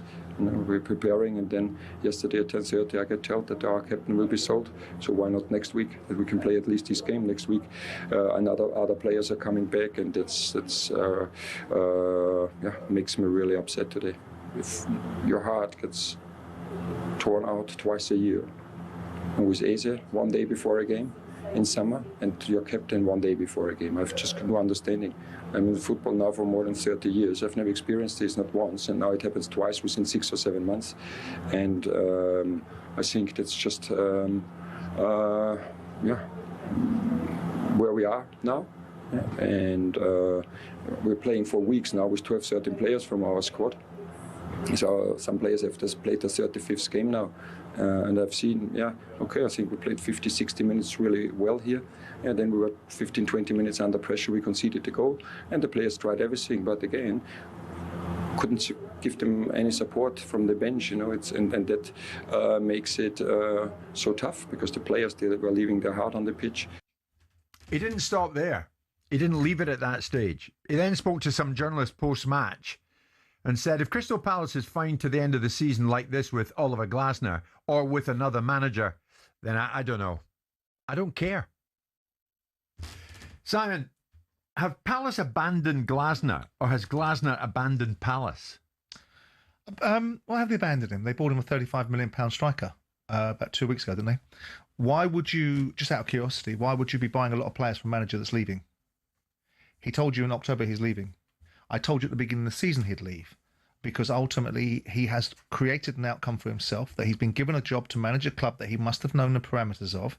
Whether you like it or you don't like it, you must have known the ramifications of managing Crystal Palace, that they weren't a big spending football club. They spend what they get. What was he going to do? So just out of curiosity, I'm not here to defend Steve Parish, and it's loath for me to have to do it, but what would you do with Everett Eze? What would you do? He would have walked out of that club to go to Arsenal. He wanted to go to Arsenal. Palace's job was to get as much money as they possibly could. Gahey was kept in the summer. And what you're going to do, you're going to leave, because you've already made it clear. So Palace have got to keep him so that you can be happy for 4 months. Right? So this new orthodoxy, everybody has accepted that when a player is leaving a football club, you don't really play him on the weekend before. You just don't. Because Semenya happened to do it once for Bournemouth, it's now the new orthodoxy. If you were selling a house, right, and they were going to pay for it on Sunday, you wouldn't have a party in it on a Friday with a bunch of kids, would you? You'd say, you know what, keep the house in nice condition. So there's a part of me that thinks that Gahey probably, without making it controversial, said, I'm going to Manchester City. Palace have got £20 million for a player that they factually turned down 65 million quid for 18 months previously. They turned down 65 million quid from Newcastle. That's a fact. Right? And they kept the player. The player told you he wasn't staying. The managers told you he isn't staying. Now, the other side of the coin is, this manager has worked the oracle for Palace. I think he's let himself down in that interview. I don't think he needed to do that. I think he's frustrated and emotional. Right, I'll get to that. And I think he's silly for doing the oracle. What, winning the FA Cup? Totally. Getting them into Europe? Absolutely. And he's been given no support. He's only been given... They've got a PSR headroom. If you look at Palace's finances, they've got the ability to support it more. Crystal Palace, unfortunately, whether I like it as a former owner and a Crystal Palace fan, fundamental responsibility is to stay in the Premier League as comfortably as they possibly can, not to break the bank and put themselves at risk to satisfy the whims of a manager. But by the same token, if you want an elite manager, which at times Glasner has proven himself to be, if you don't give them a reason to stay, then stay they won't, because they'll be sought after by other people. The only thing that Oliver Glasner has done probably wrong in the last 2 years, and he came with a reputation of being quite temperamental, and we've seen no indications of it. We've now seen an indication of it. He's frustrated after a performance against Sunderland. He feels he hasn't got a strong enough squad, but you're leaving anyway. So what did you expect? Did you expect this ownership model that only operates in a certain way? And you have to interrogate that, because Textor said the same thing, and he's been in touch with me over the weekend, said some other things. Textor's been in touch. Yeah, about the lack of ambition, but that's him having a go at Parish, because they're not friends. Right. So I'm not his vessel for having a go at Parish. Right. I can have a go at Parish myself. Right. But the fact of the matter is that you've got a club that only operates in a certain way. Why, I don't know. They've got PSR headroom and they've got billionaires in the background that've got cash flow. How much could they spend? If Glasner said, look, what have you got at your disposal? What have they got? But why should they? Why are you going to... I mean, unless you're going to buy a group of players that you know is going to be available to the next manager. I know in the real world... Which might change his mind. He's not going to change his mind. He's already told you in October. He told you in October. Long way of the season. This is January. No, Glasner's decided, that's it. But he told you in October. Yeah, but... No. Things don't necessarily stay the same. He didn't say anything publicly till Friday. But Jim, I told you at the beginning of the season, there's no parallel universe where I see any opportunity. If Parish and his gang manage to turn Glasner around, it'll be one of their greatest achievements. Right? They were never going to do it because they were never going to change their model. They sold £65 million of Eberechi Eze. If you look at what they've spent under Glasner, they've spent precisely almost pound for pound what they've recouped. What did you expect them to do? Palace gave you an opportunity to come into the Premier League. You wanted your entrance into the Premier League. You've got it. You did a good job. You won an FA Cup. You've been given probably what you were told you were going to be given. No more, no less. But because now you want something more, the best thing he could have done was accepted the fact that he wanted to leave. Everybody that was grown up knew he was going to leave, because the currency around Oliver Glasner was so high that someone is looking at him for a bigger football club that will give him bigger opportunities. And but has he turned out to be a bunch of trouble now? Well, I think he's unwise to have said what he said, but I think that's his character. I think he did very well in the summer when he first came to Palace in the 23-24 season, when he took over from Patrick Vieira in the January, kept him up with ease and expected to be backed and didn't get it. His version of being backed. And so he didn't kick off. He goes, well, I've only been here 5 minutes. I've done something pretty good for 5 months, but I'm not going to carry on about it. Now, I told you, I'm not going to preach confidences, but I knew the dynamics of the conversations that were going on, understood them, whether it's from Textor or other people. Right? And I knew and expected him to go to Palace's board in the summer and say, I expect at least 60, 70, 80 million quid, and that's before you even consider selling Eberechi Eze. Because he should do that. He's just won the FA Cup. They're in Europe. Or not, as the case may be, because of mismanagement on the top. They didn't get the Europa League. So, of course, he's going to push it. And he was never going to get it, so he was always going to leave. This outburst is just an emotional, temperamental outburst, which is seeded in some justification, but probably doesn't help him in the longer game. Because I still have an owner's mentality, despite the fact I've been away from it for some time. I still have a management mentality. And I'm looking at that going, well, if I'm an owner of a football club and you told me you're leaving, and if I'm owner of a football club that has got to sell a player because the player's out of contract and I've got to give him away for nothing in 6 months' time, I'm going to sell him. He's not going to play on the weekend because most players don't, because they're not going to want to risk the injury for the big pay rise they're going to get. So really and truly, what are you doing? You're frustrated about a game. So other people will look at that and go, it's a bit silly. How's he going to manage when he gets into a big football club? Oh, we're going to get a Maresco on our hands, are we? We're going to get an Amorim in our hands the moment I don't like something. And that, I think he's done very well not to illustrate that in the past. The fact that him and Steve Parish have kept it confidential since October, well, there's only 2 people in the bleeding room. It's not difficult, is it? If the only people that know are Glasner and Parish, then there's no reason why it should be some marvellous thing that he just said that they kept it to themselves, because they should have kept it to themselves. Sure, we're going to hit a break in a second, but when you look at that and hear that, do you scratch your heads at times at some of the things that managers say? And we know, and Simon's articulated as to why we're at the situation we're at. But I wonder whether there's a new era of managers managing situations to get themselves the best move, the best payoff, the best this. Yeah. You know, because as of recent times, with a couple of the names we just mentioned there, they've made statements. And you think, why have you made that statement? What are you going to get with that? Exactly. All you're going to get is potentially shown the door and a payoff. So maybe that's what they're angling for. I don't know. He's got 4 months to go. I mean, there's no point in Palace firing him. What are they going to fire him for? He's already left. No, but if you're a potential suitor of Glasner and you look at that, you think, we're not going to go. Why would we go after him? He's trouble. But that's my point. So I think he's done more harm to himself. I mean, there'll be some blowback for Parish. He'll catch some shrapnel. He's catching it from certain sections of the Palace fans. But dare I say it, and it really irks me to have to do this. Yeah.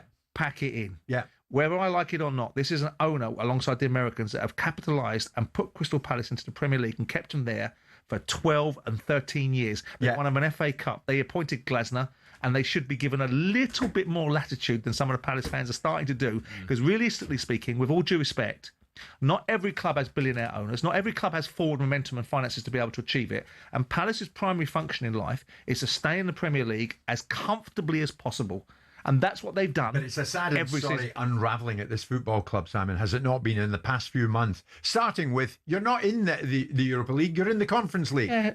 Oh, come on. And Textor came in and faced the music on that come on. He didn't have to face the music because it wasn't his fault. That was Parish and the board that did that, right? And Textor was someone they took a load of money off and didn't do the administration properly. It's not a sad unravelling at all. No, but if you're a Palace... It is. It's disappointing. If you're a Palace fan... He was going to go. You're turning up next weekend in the hope you see Palace beat Chelsea. You're turning up in the knowledge that your manager said days ago, if Crystal Palace is fine to the end of the season with Oliver Glasner or with another manager, then I don't know. And I don't care. Okay, context. I don't know how he said that, but the fact of the matter is, would you be happier then? Because he's such a highly rated manager. If he kept Palace in a very high position in the league, and at the end of the season signed a new contract, and then 6 months later, Man United said, "We'll have you," and would that be better? Because Palace, unfortunately, Eberechi Eze left Crystal Palace to go to Arsenal because it's Arsenal. At least they left Crystal Palace to go to Bayern Munich because it's Bayern Munich. Well, let's hear from and on it goes. People of the lot, the Crystal Palace fans who, throughout thick and thin, have been supporting their club in the Europa Conference League, haven't you, boys and girls, this season? Have Crystal Palace abandoned Oliver Glasner? Or is Glasner abandoning your club, Crystal Palace? Give us a call on that, 03717 223344.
and welcome to talkSPORT Goals. We're taking you through what should be another busy day of football. Chance to win it! We don't need to do that, guys. I'm going to owe you an apology. How would you get to that conclusion? That's a weak mentality. Oh, get out of it.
Monday morning, we're talking Crystal Palace. How did it get to this stage? How did it go so wrong? Oliver Glasner speaking out at the weekend in no uncertain terms that he feels he's been abandoned by those at the top at Crystal Palace. What did those at the top at Crystal Palace think? What do the Crystal Palace fans think? Going to get to you guys in a second, and many of you calling in. Simon, one more time. Palace, have they abandoned Glasner, or has Glasner abandoned Palace? Which side of the fence are you on? I think that I don't take the terminology. He's used it, so I have to take it in context. I don't think he's been abandoned. I think he made his decision to leave in October. It put the club in an invidious position because you're then backing a manager in the January transfer window that doesn't want to be there. They've given him a £35 million forward in Brennan Johnson, whatever you think of that. So he hasn't got nothing, has he? The big thing for me is why haven't they tended to the Gehi issue? They knew Gehi was going to leave. They knew he was going to leave in the summer. They knew he was going to go on a free at the end of the year. They needed a centre-back. Whether they could have done a deal with Man City and taken Nathan Aki in exchange to be able to placate a manager that's leaving in 5 months' time, and whether Nathan Aki wanted to step down from Man City to Crystal Palace, who knows? But perhaps there's always a way you can manage a situation better. But I think both sides are in an invidious position. The manager deserves the right to ask for better support, and the club owners deserve the right to run the club the way they think is best for the long-term safety of the club. Okay, Stuart's alongside Simon. Dan is a big Crystal Palace fan. Dan, your former owner, sitting beside us. What do you want to say? Good morning. Morning, gents. It's just basically a couple of things I want to touch on. You say it's been bandied around that Glasner said in October he's leaving, but was there not a transfer window prior to that where we'd sold Ebreze, by all accounts, with like a day left before a game, leaving Glasner with no tactics. Basically, his tactics for that game have been set up with Eze in the team, which is the same thing he's done with Gay at the weekends. But surely the players we got in, Borna Sosa's not Premier League level. Uche possibly could be. JD Canvo possibly could be. But we went into our biggest season when we didn't back the manager. We bought players for the future in, and I would imagine that he's just thought, right, I can't get anywhere with this. I haven't got anyone on the bench. You talk about Villa earlier on, Simon. You said poor old Unai Emery can't spend the money. Then you said we've got to remember we can't spend it. You said we got PSR. We said PSR headway, and we've got billionaire owners. Yeah. So which one is it? How's Unai Emery okay to be felt hard done by because you can't buy the I feel hard done by. I feel sorry for Oliver Glasner as well. So you've misheard me. I feel sorry for him. I don't think his outburst yesterday was particularly wise for him, but I understand where it comes from. But there's bewilderment, Simon, and Dan's just nailed it. But I don't know what question you're asking me. Go on, Dan. It's not my job to speak for the owners. If they don't want to spend their money, they don't want to spend their money. Everyone keeps, yeah, I know, but why does Parrish always get away with it in the media? Everyone seems to rally around. He doesn't get away from it, Dan. Come on, pack it in, mate. He doesn't get away from it from me, does he? No, I know, and in fairness, I normally like to hear it, but I was actually quite pleased to hear Glasner finally a manager. We've never had a manager turn around and say what's happened in the transfer. Why we as fans always bemoan that we do something on the last day of the season. Eddie Nketiah We like it. I like him. He's a good grafter, but he's a stupid amount of money for a club of our level for someone who wasn't going to play. We've done it the same.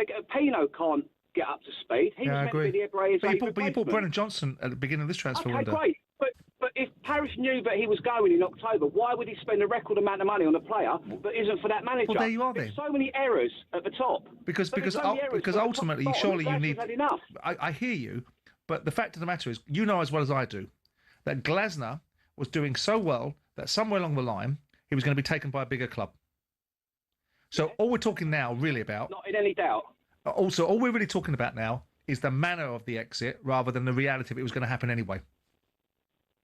Yeah, and I've been vocal about Glasner quite a lot this season.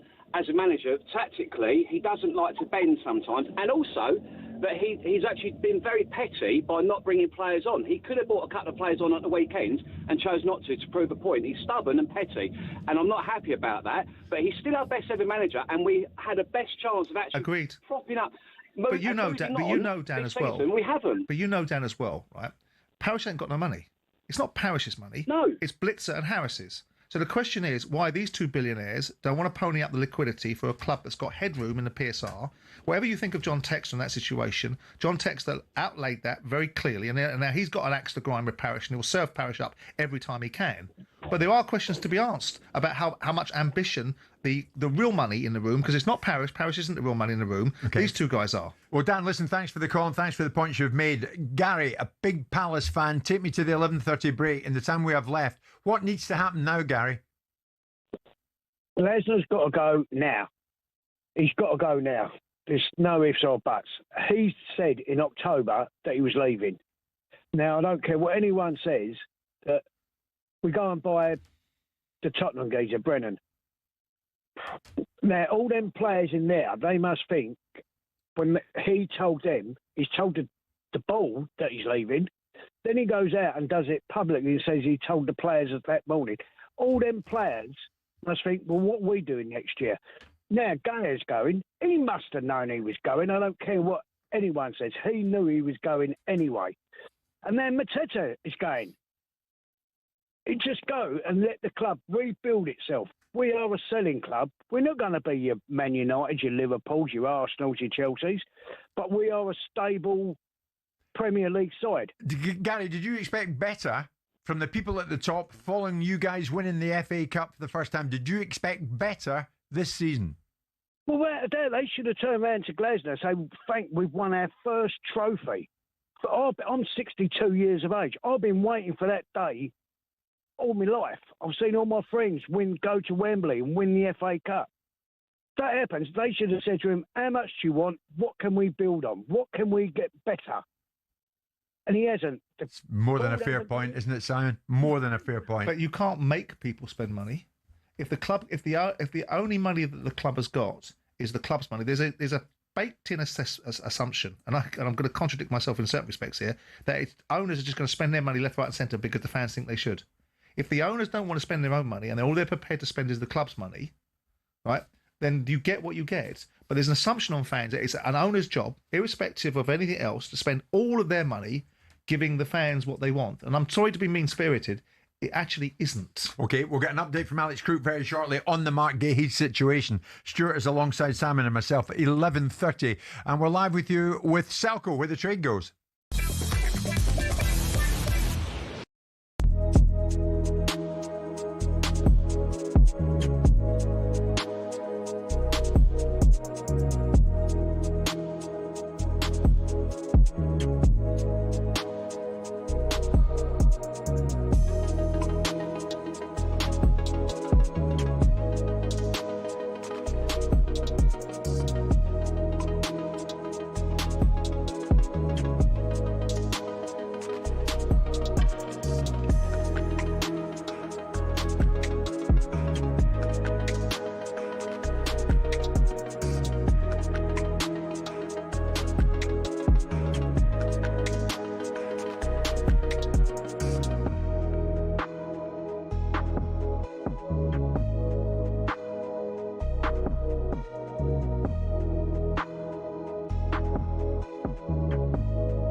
told it's a matter of when, not if, Thomas Frank leaves Tottenham. Our chief football correspondent is Alex Crook. I think the big issue that Thomas Frank has got is not only do the fans seem to have completely turned against him, I'm being told there are a number of senior players who also have reservations about the direction the club are going in. No doubt that will filter to the powers that be. It's believed Mauricio Pochettino would be up for coming back after taking the USA through the World Cup. View from the Lane's Jack Pitt-Brook tells us Poch is the only man who gets Spurs. He's found a way of playing which somehow brings together what the fans want, what the resources of the club are able to deliver, and finding a place within the Premier League for Tottenham to play kind of attacking, cutting-edge football. Spurs' Champions League game at home to Borussia Dortmund is live on talkSPORT tomorrow, where Thomas Frank is expected to remain in charge. Now, former Palace midfielder Sean Derry's told us he's surprised Oliver Glasner's still in the job after those comments. That was warts and all, wasn't it? It really was. You know, it was fully. His head had fully gone, Oliver Glasner, and you could see, you know, he was emotional. Of course, the result doesn't help.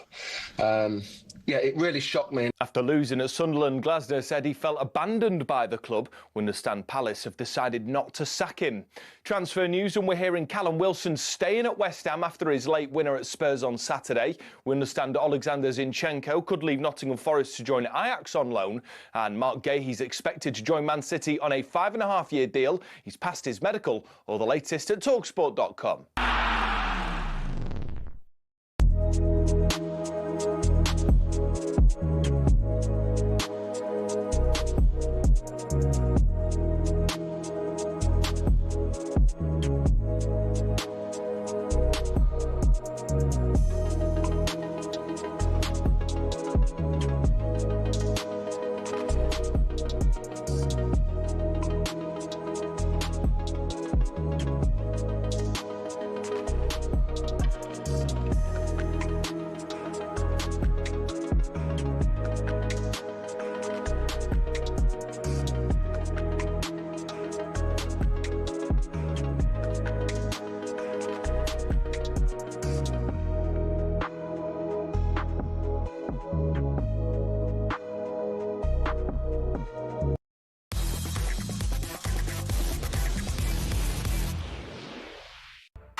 The Australian Open update on talkSPORT with TNT Sports. Every set exclusively live on TNT Sports. Subscription required. 18 plus. Terms and conditions apply. Monday, January the 19th, and the Australian tennis tournament is well underway. Let's get an update now from Will Hobbs. Will.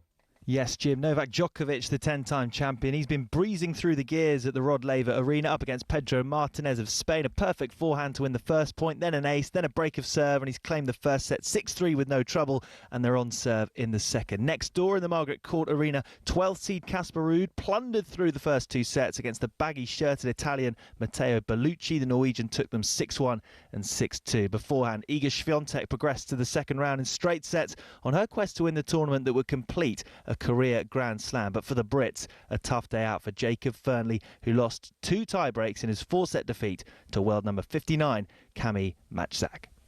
Will, thank you very much indeed. From the Australian tennis, it's time for this. It's showtime on talkSPORT with BetMGM. We're ready for the action. Are you? Visit betmgm.co.uk or download the app. 18 plus. Gambleaware.org. Well, that's right. We're joined by Matt Gibson, who joins us from the offices of BetMGM, sumptuous as they are. And we're going to discuss the great and the good in the world of football and where we're going with some of the events and the odds around and about them. Matt, good morning to you. The top half of the Premier League, what are you thinking? Yeah, good morning, fellas. I think there's only one place to start, isn't there? You've got to start in Manchester. What a turn up for the Bucks that was. Manchester United were 13-5 at home to win the game. 2-0 United was 15-1. So a real outsider to kind of kick things off. Carrick winning on return, massive reception for him. Maybe it's a turning point. Who knows? Time will it'll all come out in the wash, and time will tell. I think for City, a big missed opportunity. 3 draws and a loss on City's card as of late. And to put that into context as well, fellas, City don't give you many opportunities. If you're Arsenal, is that a missed opportunity at Forest? 0-0 away with a team that's struggling. I thought the team selection was weird. No Trossard, no Saka. Like I said, Arsenal fans will definitely take, before a ball was kicked, they'd definitely taken 7 points in front of City after 22 games. But given the chance to go 9 in front, lad, surely you load the side, particularly as you don't really need to win this Champions League game tomorrow because you're already through. Surely there's maybe a little bit of a missed opportunity from Arsenal there. Is that a fair point, Stuart? I think I put myself in the manager's position. You've got to rotate your team, whether you play Madueke or Saka. I don't think it overly matters too much. You've got to keep them bubbling and keep them ticking along. I can understand why he done what he done. I think they're in a brilliant position. They're in all 4 competitions. They're points clear at the top of the title. I think it's almost exemplary what they've done this season. And it's difficult. I personally think it's very difficult to criticise at this moment in time what Arsenal have done. Yeah. Of course, fair, isn't it? I mean, given the fact that everyone was tipping Man City to win, I don't understand the point of this conversation. They're now 7 points clear, as opposed to the 6 that they would have been clear if Man City had done what everyone else expected them to do, and Arsenal done what they expected them to do. It could have been 9, though. Yeah, but it could have been. It could have. If the projections were that, as they just said, that Man City were going to beat Man United, it would only be 6 points clear if they'd have beaten Forest. They didn't beat Forest. They drew away to Forest. They're now 7 points clear. Stuart, you were on duty at the Manchester Derby for talkSPORT. Did you, for one moment, think United were going to come away with the points that day pre-match? No, I thought it'd be 3-1 to City, personally. I've got to say, Stevie Holland and Michael Carrick done a brilliant job in setting United up. They work tirelessly as a team. I've watched United this year and I'm thinking some of their players are not putting a shift in. Recovery runs have not been there. On Saturday, it was the contrary. They dropped back, the wide players dropped in and dealt with Doku and Semenya on that side, very compact. And on the turnover, they were playing the ball in behind City's backline, who couldn't deal with it. Yeah. And if anything, Jim, 2-0 flattered City, big time. If I'm being quite honest with you, it could have been 3 or 4 comfortably. Wow. What about the bottom half of the Premier League? What are you thinking there, Matt? Yeah, I mean, none of the bottom 5 lost, which again is a bit of a turn up for the books. Wolves definitely file it under a good point for them, even though it probably wasn't a great watch for the neutral. Burnley. Speaking to a few Liverpool fans this morning, Burnley sort of ground them down, and Szoboszlai's not had a great week, has he, with the back heel against Barnsley and a missed penalty, but a good point for Burnley. And West Ham, lads, what a win for them. I know that much has been talked about it. The whole thing with Callum Wilson, will he stay? Will he go? He comes on, has 3 touches, and one of them finds the winner to give them a win at Spurs and take a little bit of pressure off Nuno, I guess, and put a load of pressure on Thomas Frank. Forest again, Stuart. I think it's a fantastic point at home against the purring Arsenal team, and Leeds find a way against Fulham. Jim, it was a cruel winner that Fulham got over us at the Cottage with that own goal. I don't know if you remember it. It just smacked Gabby Goodmanson in the face and wound up in the top corner. So it's nice how those things come back around, and Nemecha manages to find a winner late on there. But again, lads, I think really showing a little bit of grit. I think it's probably a tricky one for you, Stuart, is it not? Because if it's down to West Ham and Nottingham Forest, I mean, 5 points between them. Are we down to a 2-horse relegation fight with these two? You're basically saying to me, which is my favourite child? Do you know what I mean? It's a horrible question, Jim. I want both of them to stay up, and I'm thinking who above them is going to drop in and take the place of that third team. Even Burnley are not far off. They're only 3 points behind West Ham, so you never know. But I'm looking for Bournemouth that have dropped off it after a brilliant start. But the thing is, normally you need 35 points to keep you in this division. Burnley are only 9 points off that tally at the moment. So, whose relegation would upset you more? West Ham's or Forest? I'm not going to commit on that one. I can't commit on that. It's impossible for me to commit. I don't want either of them to go down. Let's leave it at that. I had great links. Probably Forest, if push come to shove, because they've not been in the Premier League for as long as West Ham have. But I don't want either, to be honest with you. Is there life in West Ham yet? Oh, without a doubt. That result at Tottenham, I mean, I didn't see the rivalry between West Ham and Tottenham before I joined the club. My first game was Tottenham at home for West Ham, and you saw it then.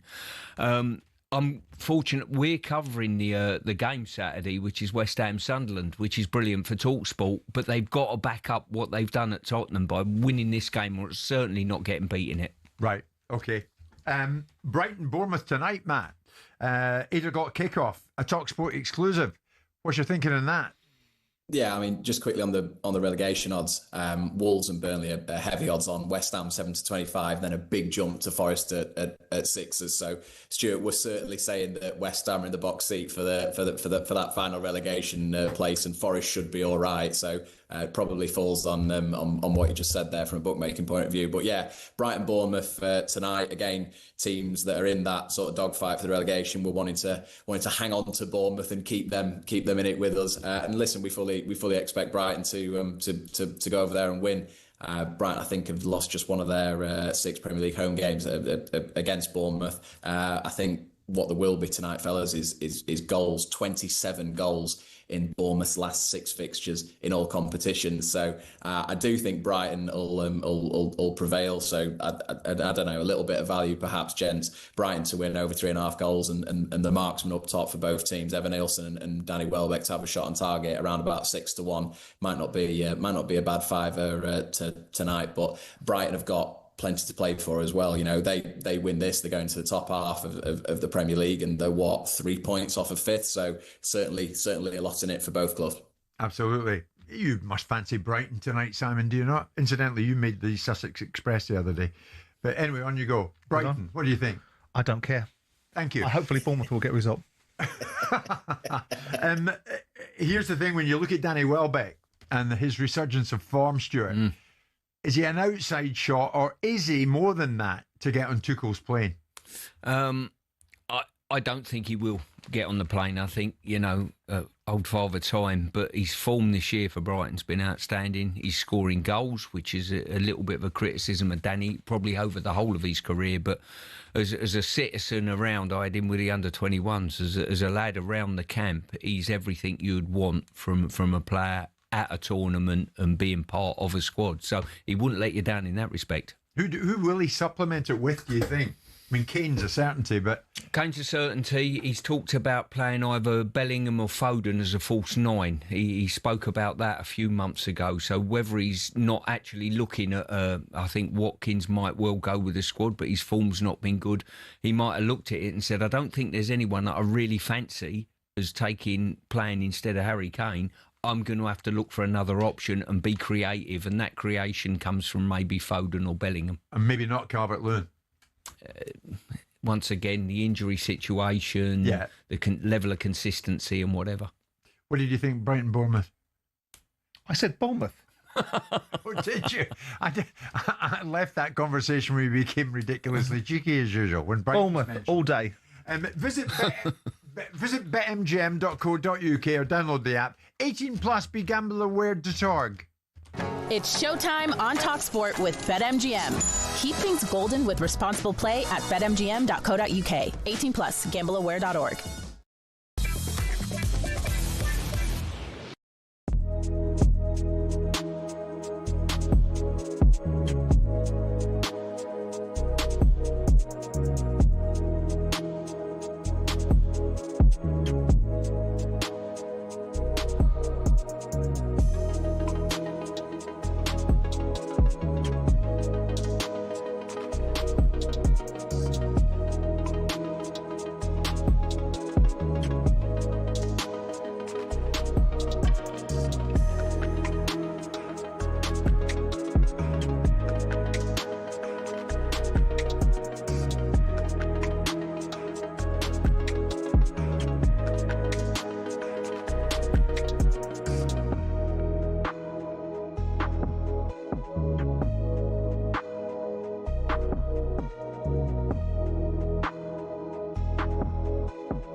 Hello and welcome to talkSPORT Goals. We're taking you through what should be another busy day of football. Chance to win it! We don't need to do that, guys. I'm going to owe you an apology. How would you get to that conclusion? That's a weak mentality. Oh, get out of it.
Transfer window update on talkSPORT with Intuit QuickBooks. Tackle your self-assessment with Intuit QuickBooks. Search QuickBooks to find out more. We will indeed, and we'll do that right now alongside Simon. This is his favourite spot in the show when we talk transfers, and alongside England legend Stuart Pearce, who's in our midst today. Let's get an update in the transfer window with Intuit QuickBooks and with my colleague here at talkSPORT's chief football correspondent, Mr. Alex Crook. Alex, good morning. Thomas Frank, what do you know? Good morning. I think this has been more the managerial transfer window than the player transfer window so far. Obviously, we've had some big deals. Antoine Semenyo to Manchester City, Mark Gay completing his medical yesterday, so that move to City should be formally announced anytime soon. But all the talk has been of managers, really, right from when Enzo Maresca talked his way out of a job at Chelsea. Ruben Amorim followed suit. Oliver Glasner did his best, I think, to get fired over the weekend, but he stays for now. When it comes to Thomas Frank, it feels like the writing is on the wall. We know he's taking training today ahead of a massive Champions League game live on talkSPORT at home to Dortmund tomorrow. He's going to address the media this afternoon. That's going to be a really interesting press conference. But I don't see how long-term Thomas Frank turns this around. You can see the atmosphere was toxic in the stands at the weekend after they lost at home to West Ham. I'm told the atmosphere in the dressing room is pretty much the same as well. There's a lot of senior players who I think have expressed serious reservations about where the club are going under Thomas Frank. So as much as I expect him to be in charge tomorrow, I still think it's a matter of when and not if Tottenham pull the plug. They're obviously weighing up options in terms of maybe an interim appointment till the end of the season. And I keep hearing talk of Maurizio Pochettino possibly being keen to return in the summer. Simon, when you hear some of the players maybe not happy with the way it's going under Thomas Frank, I know she's always raised an eyebrow. Do you doubt that? Or do you think, no, that's par for the course? Well, we know that, we've seen Christian Romero come out and say he's two pennies, so I'm assuming he's not happy and one of those senior players. Look, Thomas Frank is a good manager. And there was always a question about whether he was going to be able to assume the mantle of a bigger football club. And I maintain that it doesn't help him when the chairman employed him has gone and the sporting director that was probably one of his biggest allies has gone as well. And now you've got two people that are running the football club, one as a sporting director and one as the chief executive or whatever role he now occupies, which is the guy that Daniel recruited from Arsenal, that are two number two. So it doesn't surprise me they're rudderless. I thought that he was in jeopardy because I think the new ownership won't be empathetic to the fact that there's got a bit of a transition. I'd like to see Thomas Frank be given a little bit more time. And I'd like to see these senior players, whoever they may be, actually putting their fingers out. I would like to see Thomas Frank start winning games, Stuart, and take the heat off himself. Because so what if Daniel's gone? So what if Paratici's gone? Thomas Frank's brief is to get a winning Tottenham Hotspur side on the pitch. Yeah, listen, Tottenham are no further up the league than they were last year. So don't lose track of that. They weren't Champions League last year and all of a sudden they've dropped away from it. I think he's a very good manager. I remember I covered the game, I think it was against Manchester United, and you're talking about criticism coming from various players who have gone a little bit milky with the manager, so they're suggesting. And I looked at the team and I thought, I'll tell you what, one or two of you out on that grass need to get a bit stronger mentally as well. I saw Romero, the captain of the football club, come off injured in the game, and then his team score and he sprints from the halfway line down to the corner flag to celebrate. And I think, well, there's an injured captain for you, you know. And you do ask questions. I think maybe a little bit more support for the manager personally, you know, when I've met him after games as well, very humble, you know, and I think he's done a wonderful job at Brentford before he's come here. He needs more time, definitely, for me. And I hope he gets more time, Alex. Mark Gahey, is his time up at Palace?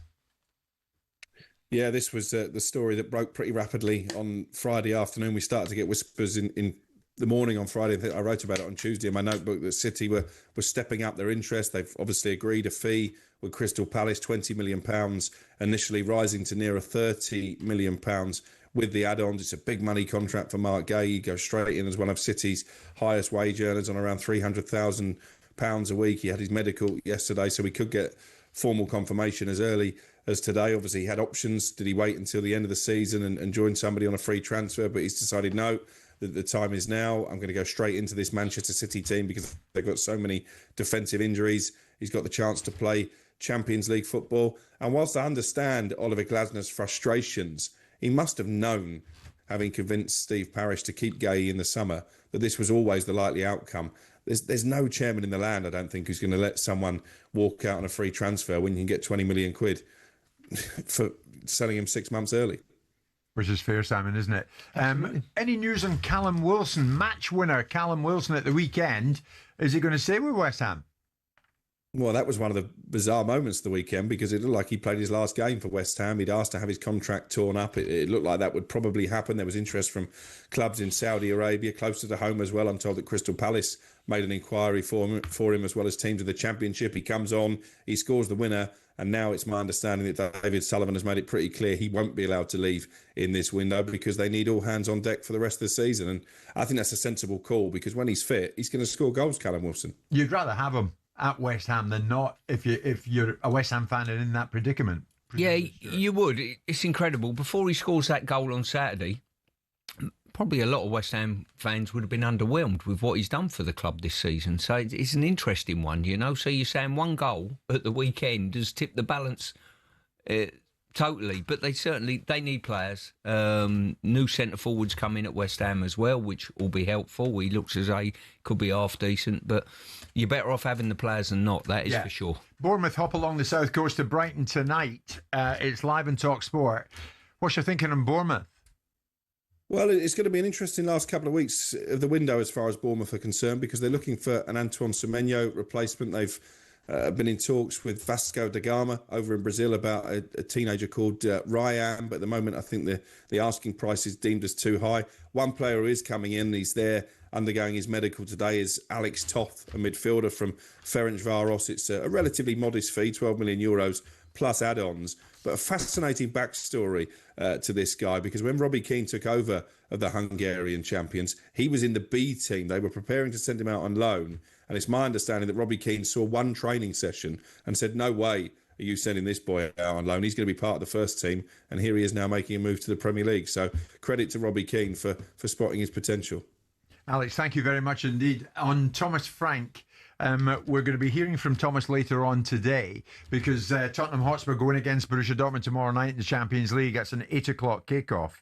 But we're going to take some Spurs calls because, well, Simon and I and Stuart have been talking about Thomas Frank moments ago. Many Tottenham fans coming in and want to say their bit. So who are we to ignore you? So the other side of 12 noon, we're going to take your calls on Thomas. 03717 223344. Thomas Frank in charge tomorrow night, as we understand it, and we'll take training later on today. As for Alex and his update, that was thanks to Intuit QuickBooks. Search QuickBooks and you'll find out more. Transfer window update on talkSPORT with Intuit QuickBooks. Tackle your self-assessment with Intuit QuickBooks. Search QuickBooks to find out more.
talkSPORT Sports Update powered by the Nissan Van range. Commercial vehicles built around your business. Search Nissan Vans or head to your local Nissan Van centre.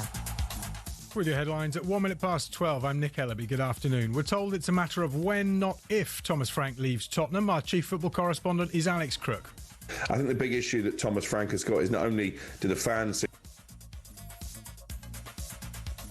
seem to have completely turned against him. I'm being told there are a number of senior players who also have reservations about the direction the club are going in. No doubt that will filter to the powers that be.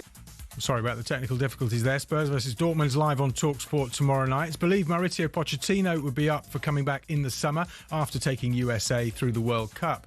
Former Crystal Palace owner Simon Jordan's questioned Oliver Glasner's suggestion he's been abandoned by the club. Glasner's not happy with the perceived lack of signings after losing his best players. Simon asks, why would you buy players for Glasner if you know he's leaving?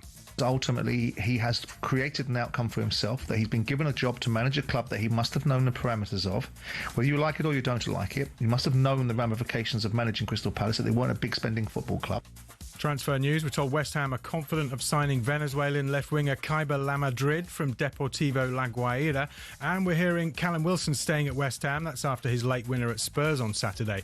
And should Senegal be punished for walking out of the AFCON final? Yes, says African football expert Gary Al-Smith. For Senegal as a team, the fans, and then the coach, all of them going to be slapped with super hefty fines. Senegal boss Pap Chow led his team off the pitch in protest at refereeing decisions, but they came back to beat Morocco in extra time. More on all this at talksport.com. talkSPORT News.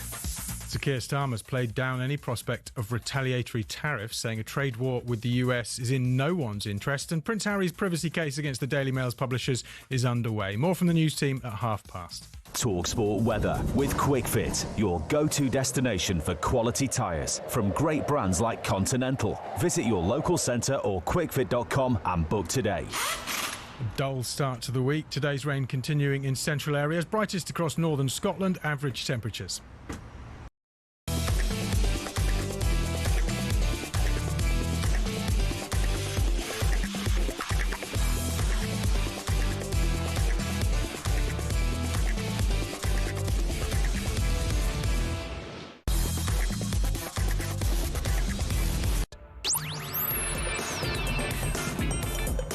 Good afternoon, everybody. We are flying through the month of January. January the 19th. It's Jim White, Simon Jordan and Stuart Pearce, and we are live on talkSPORT and live on your telly as well, even Prime Video. Wherever you want to watch the show, you can. You can watch it as well as listen to it. So much going on out there, and we are right across the lot. So many big games in Europe this week. And then, of course, it's eyes and ears down for another big weekend, not just in the Premier League, but everywhere you look.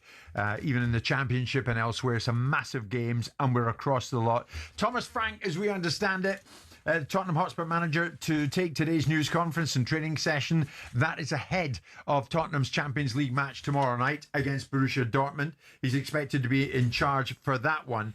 But even though that's a game you can hear on talkSPORT, you will no doubt be listening with a degree of uncertainty as to whether or not Thomas will carry on after that game. Why? Well, the answer is fairly simple, isn't it? Thomas Frank's future in the balance after Tottenham were beaten 2-1 at home by West Ham at the weekend, but that's not the only reason. Spurs have won just 7-22 in the league this season, claiming one win in their past 8 games across all competition. They've won just 4 of their last 25 Premier League home matches. They sit 14th in the league this morning. That's not too embarrassing, but the fact that they've only won 4 of their 25 Premier League home matches probably is. Remember, Spurs fans booed at full time and again sacked in the morning, and that they set towards their own manager, Thomas Frank, at the end of the game. All pretty unseemly, all pretty messy at Tottenham at the moment, and this was Thomas post-match. That this is a big transition phase, and it's a super tanker. We're turning in the right direction, and there's a lot of good signs behind the scenes, also in some of the performances. But of course, when you lose last minute to one of your rivals, it's very emotional in football, and there will be noise. And that noise we need to, keep out there and get head down and keep walking, keep doing the right thing. Going to take some of the many Tottenham calls coming in at the moment. 03717 223344. We'll head to them in a second. Stuart, he says it's like turning a tanker round at the moment. The Tottenham Hotspur super tanker. I mean, is it a tough job? Is it an impossible job? Well, probably their biggest problem is their home form. You know, the home form last season, as well as this season, has been not good enough to sustain a good campaign in both league campaigns this year and last year, and that's the biggest problem. I think him making a statement like that, I read into that is, well, I'm not sure I expected this job to be as tough as it actually is. Did you, Simon, think Thomas Frank was going to take Tottenham to new heights when he came in this season? Or did you predict there would be a bump in the road around now-ish? Well, I thought the entire reason why Tottenham Hotspur were a team that didn't win anything was because of Daniel Levy. So now they've got someone else to complain about, the fan base. They've now got a new ownership model that spent 200 million in summer. They're spending some more in the transfer window, albeit they've only matched what they sold Brennan Johnson for. So we've been told by the new ownership model, or the ownership model that existed in the first place, that wants to suggest it's a new ownership model, that they were going to back it and spend lots of money and give lots of support. Did I think that Spurs were suddenly going to turn from a side that were finishing fourth from bottom last year in the league, or was it fourth from bottom or fifth from bottom? Close to that, anyway. Yeah. Either which way, and suddenly, 17th, suddenly turn into well beaters? No. I think there's certain aspects of that club and certain players in that dressing room. It didn't hurt that they lose players, albeit I turned around and said, you're not winning anything with James Maddison. He will add something to your side. He's a creative player that they could well do within the side with. You know, signing Conor Gallagher to me wasn't the answer. I don't think Tottenham need more creative players that can create more opportunities. Solanke coming back in the side will help them. I think Thomas Frank, the reasons why I'm concerned for him is because, and it shouldn't be, you're absolutely right, you made a point earlier on, Thomas Frank has got to win football matches irrespective of who the chairman and sporting director are. But when you've got allies in the building, it does help you to be in a situation where you can get some support, because managers need support. Whatever you think of them as these wonderful Churchillian characters that stand alone, they do not. They need support. And if you haven't got many allies in the building, it makes it even more difficult for Thomas Frank. And I think he needs to be given... Listen, they're still in the Champions League. Now, if they get beat by Borussia Dortmund and get dropped, they're going to get into the last 16... They're going to get into the playoffs of the Champions League, because they can't not do it. If you look at their standings now, it's going to take a tall order to knock them out of the playoffs in terms of being one of the sides that gets between position 9 and position 24. Yeah. So they've still got a Champions League campaign in front of them. That still creates an opportunity for the Spurs board to support their manager. They've got to get better results. And losing to West Ham is a shocking result. And to be fair to Spurs, I mean, a few of my best mates went to the game who were West Ham fans. I organised some tickets to go to the game, and they watched it, and they were pleasantly surprised with West Ham. But Spurs should have won that game. Spurs have not been dreadful in these games. They're not awful as a side. Yeah. They're nowhere near where people would anticipate them to be. But what is it Spurs fans think they're going to get? Simon, they've won 4 of their last 25 Premier League home matches. Across 2 managers. You want more than that? Of course you want more than that. Stuart, you were going to say something. Yeah. When you look at Tottenham, they go away in league-wise, they go away to Burnley in the month of January. Yeah. Then a couple of Champions League games thrown in there, either side of that. Yeah. And I'll tell you what, their February looks like this. Manchester City, Manchester United, a resurgence, Newcastle and Arsenal. That is a stinker of a month, to be fair. Yeah. Right. Could be. Yeah. Yeah. Vinay Venkatesham, the chief executive of Spurs, in his pre-match notes at the weekend in the programme, our fans want wins and performances to be proud of, and we know the men's first team has fallen short of where we want to be so far this season. Significant work is underway. James, who's a Tottenham fan who's waiting patiently, is that a vision from him that can be sold to you with Thomas Frank at the helm, James? Absolutely not. Thomas Frank is not a good manager. He's a nice guy and he avoids serious criticism because he appears humble and nice. The fact that Simon said that we should have won that game is an absolute joke. To watch that and to think we could have won that game, it's just not the truth. And I think he avoids criticism because he's nice and he appears humble. Well, he avoids criticism. I mean, that may be true in the context of Tottenham right now, but he did a very good job at Brentford. So I don't know where you're going with that. What makes you think he's done a good job? He's completely uninspiring. He's received 4. What makes me think he did a good job? Brentford's attainment and performances. No, but at Tottenham now, Simon. No, I didn't say. I said ultimately at this moment in time, you've got a side that finished 17th in the league under Ange Postecoglou last year. That hasn't got much better. That won the Europa League. Oh, leave it off. You beat Bodo Glimt in the semi-final of the Europa League. I mean, that's how good that tournament was. You played an appalling Manchester United. It was however many games to win that. It was an appalling competition. It was to win a competition where your semi-final opponents are Bodo Glimt tells you the level of that competition. The Premier League is damn sight more competitive. And you know, and that tells you everything because we lost 3-0 to Bodo Glimt this season. Well, yeah, under Thomas Frank. Absolutely. So no one's disputing that Thomas Frank's current performance at Tottenham Hotspur has not been at the level one would like it to be. I mean, I take it, James, have you shown anything to show that he can be a good manager for Tottenham? Honestly, have you seen anything to say he's the right man to lead us at Tottenham, not at Brentford, but at Tottenham? Not at the moment, no. What about tomorrow night? Do you go into the game against Borussia Dortmund with any degree of hope that Thomas and you can get a result? No, it's a lose-lose because let's say we get the win, he gets more time, and then we're going to lose to eventually Man City, Man United.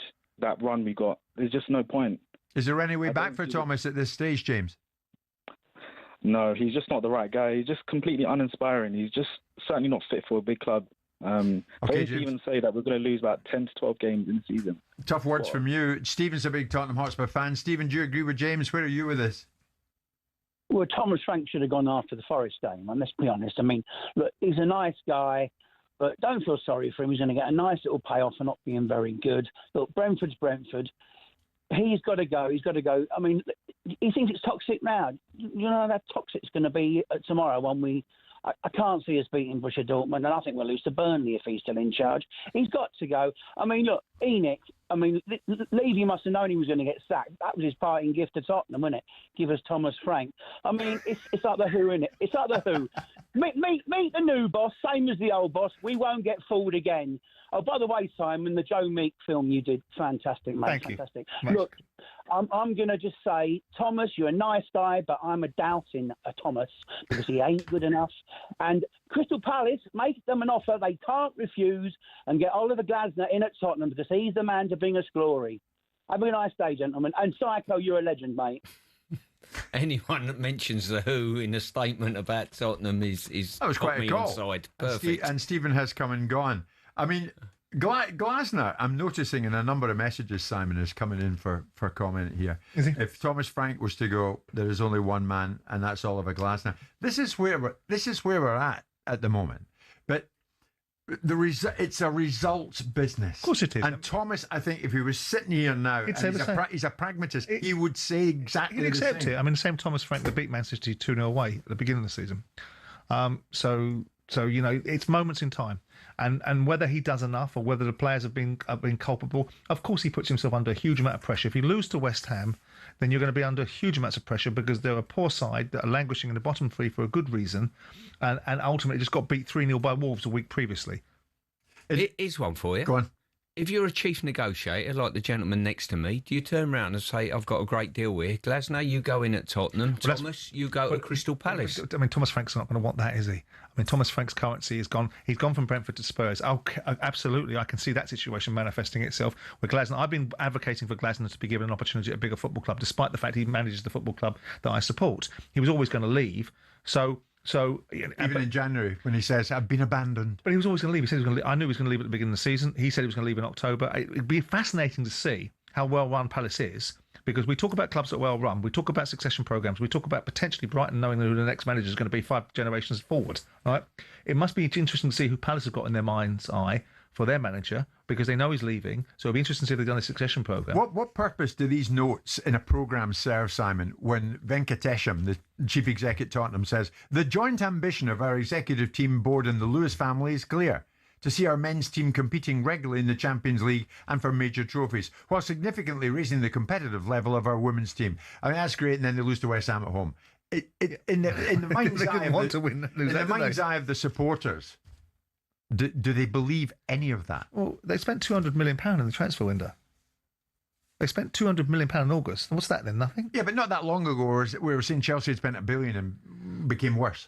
What's that got to do with the price of cheese? You're asking me what that means in terms of what they're writing in the notes. First of all, it doesn't mean very much. Second of all, their actions are what you judge them by. They told you at Tottenham that they were going to change the direction of travel, that trophies were something they categorically wanted, and the reason why they hadn't got them before is the person that they put in charge that worked under their instructions.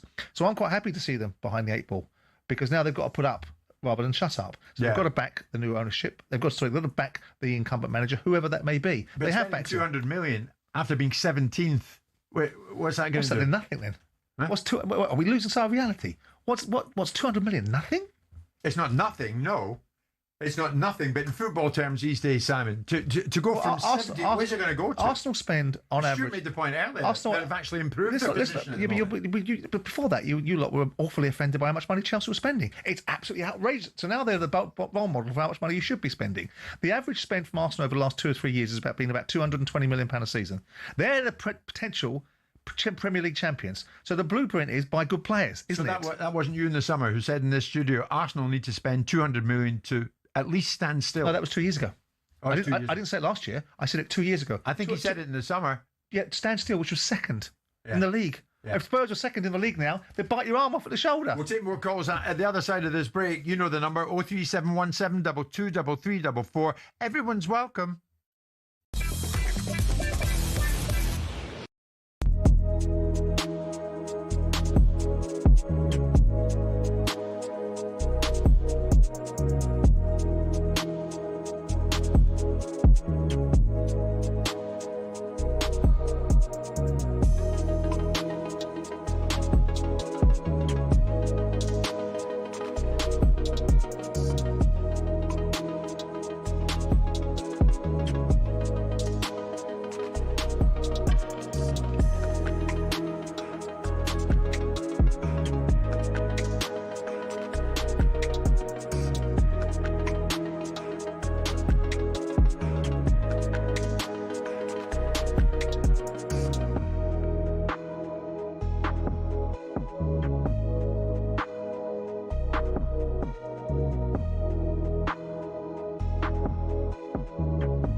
Hello and welcome to talkSPORT Goals. We're taking you through what should be another busy day of football.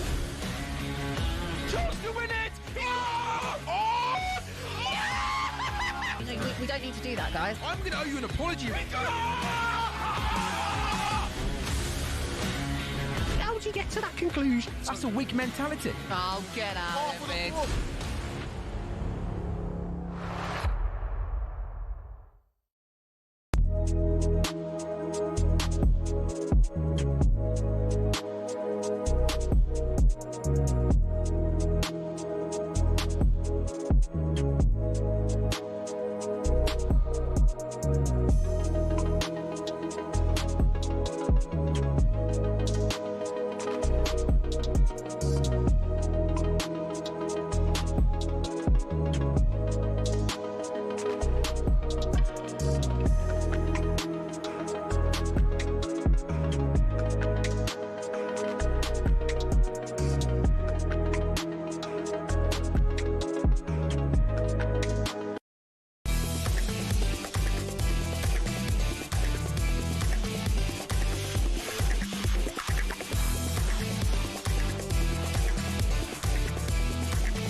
Managers need wins. That's always been the case, hasn't it? Martin O'Neill, no doubt, breathed a sigh of relief last night when Celtic got through to the next round of the Scottish Cup after a win over Auchinleck Talbot, who have written some junior football headlines over the years. But Martin, if you're listening this lunchtime, well done to you. And the winning way continues at Celtic. Martin in interim charge again. Borussia Dortmund, who take on Tottenham Hotspur tomorrow night in the Champions League. Borussia Dortmund got a win at the weekend. They're second in the Bundesliga, but everybody trails miles behind Harry Kane and Bayern Munich. But Borussia Dortmund beat St. Pauli by 3-2. Emre Can getting the late winner from the penalty spot. And Borussia Dortmund take on Tottenham tomorrow night. Thomas Frank still in charge of Tottenham going into this one, in spite of the fact that they've won just 4 of their last 25 Premier League home matches. Tottenham going through a hard old time of it, and Thomas under a lot of pressure himself at this time. But he takes a news conference later on, so he heads into this game in charge of Tottenham Hotspur. Thereafter, well, we just don't know, do we? Simon, you touched on it. Before I go to Gareth, who's a Spurs fan who's waiting patiently to speak to us, if anybody should feel abandoned to a degree, it maybe shouldn't be Oliver Glasner. It should be Thomas Frank, with Daniel Levy gone, with Paratici going, if not gone already. Well, I think you always need allies, don't you? Despite your assertion, which you were right to make, which in the end of the day, your allies will only be there when you're delivering outcomes, and his job is to win football matches. When you've got a change of ownership and you've got clear problems in that space, you've got players that talk out of turn, you've got players that do spend more time telling you what they're going to do, actually, rather than what they should be doing. You've got Pedro Porro waving his finger at the fans. You've got Mickey van der Verne having a turn. You've got Cristiano Romero coming out and saying what he thinks he's entitled to say. So clearly there's some issues around who runs the football club and how it's run. And if you've got, in my view, whatever you think of Daniel Levy, and I know that Spurs fans have their view, right? He was a number one. And whatever you think of Paratici and the fact that he got banned from football, he was a leading sporting director and a number one. You've now got 2 number 2s running the football club. So you've got a football club that's being run in a certain way. So it feels a little bit rudderless. And you've got a manager that's floundering that needs some support. They all need support. Whether you sit in the public domain or not, managers need support. And if he's got no allies around, I don't suppose it helps him. Sure. Gareth, I mentioned you, mate. You're welcome to the show. Stuart's with Simon. What do Spurs need right now, apart from a win, mate? Afternoon, gentlemen. Thanks for having me on. Pleasure. I'll be honest. I think Thomas is abandoned by the players and the fan base at the moment as well. Spurs fans, in my opinion, are still living with this rose-tinted vision of what Pochettino did. You know, the one man in recent times who managed to get the balance right. But he's not been our manager. And one of the biggest concerns that Spurs had when we had Ange was the man's got no plan B. You'd hear it on talkSPORT constantly after every game where we played the high line and got thumped. And Thomas Frank, he's a man who's got a plan A, B, C, and D. And we need to be looking at the players, not doing it for the manager. And, you know, when the fans have got a manager who has alternative plans, you know, and has alternative ways of doing things. You know, Spurs fans need to sit, in my opinion, and go, what do we really want?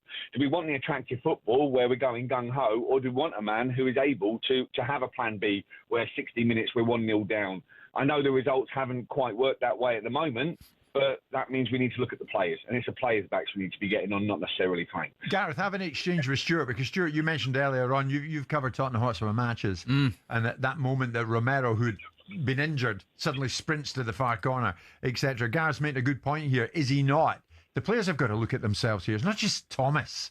The players have got to go out there and beat Dortmund tomorrow night. I think that's a point I made earlier. You know, I think that the players have to take some sort of, responsibility here, firstly.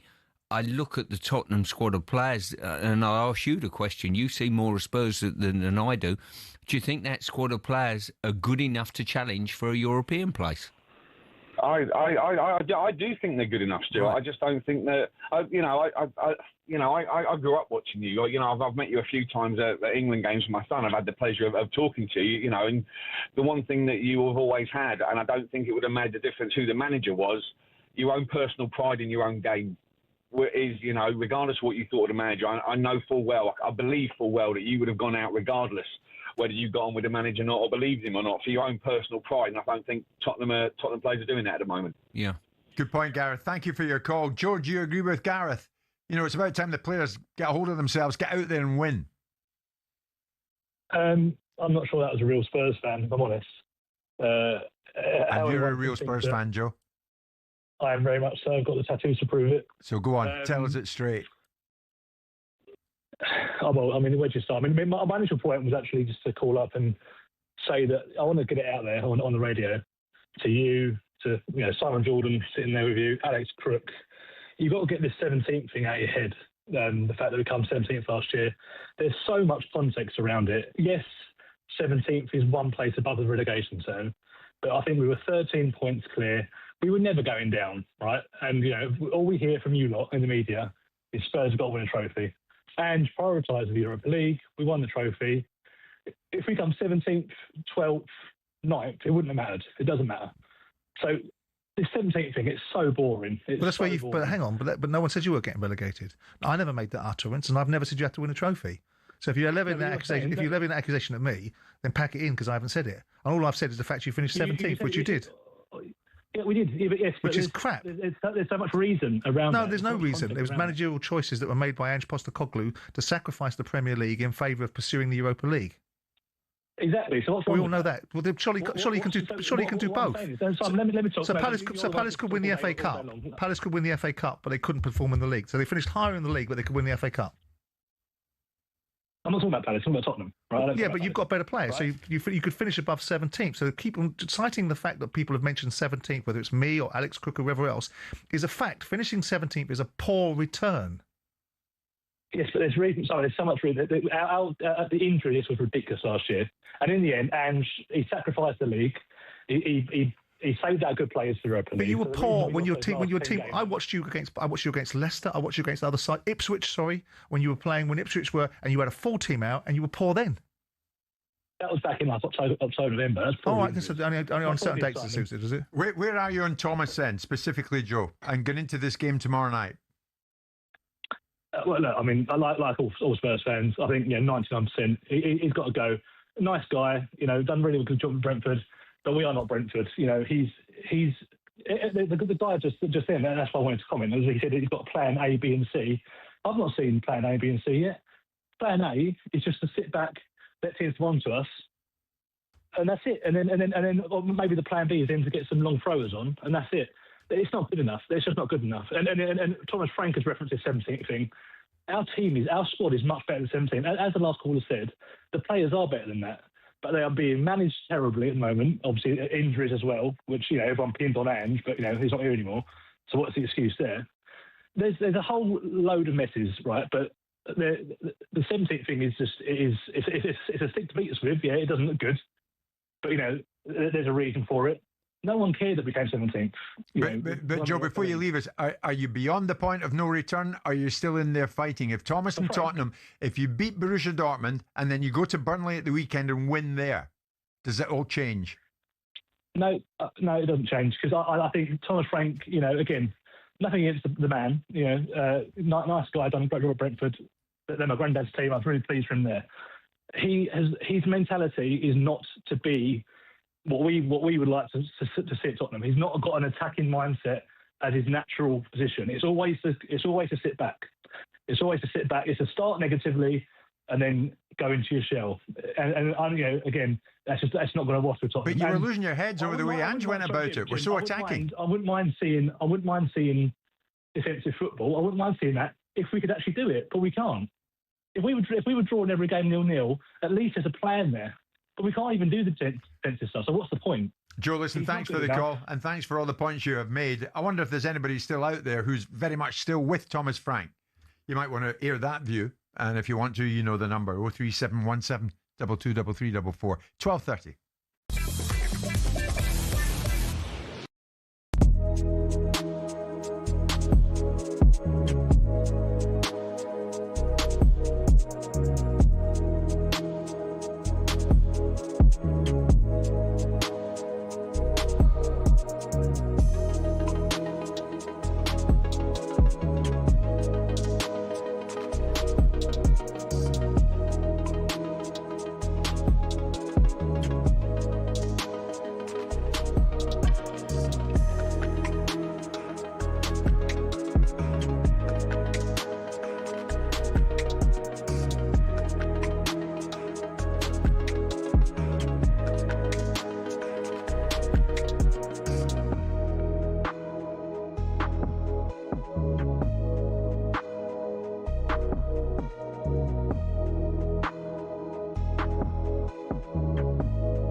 We're told it's a matter of when, not if, Thomas Frank leaves Tottenham. Our chief football correspondent is Alex Crook. I think the big issue that Thomas Frank has got is not only do the fans seem to have completely turned against him, I'm being told there are a number of senior players who also have reservations about the direction the club are going in. No doubt that will filter to the powers that be. It's believed Mauricio Pochettino would be up for coming back after taking the USA through the World Cup.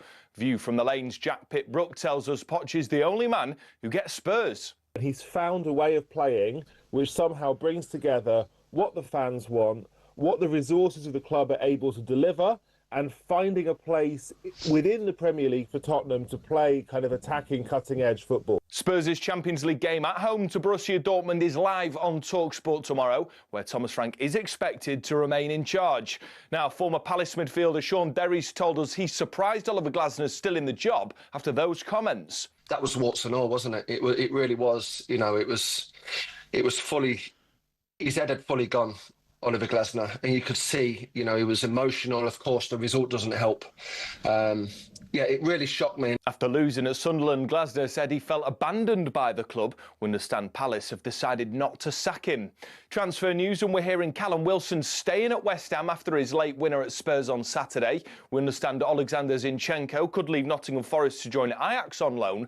And Mark Gahey's expected to join Man City on a 5.5-year deal. He's passed his medical. All the latest at talksport.com.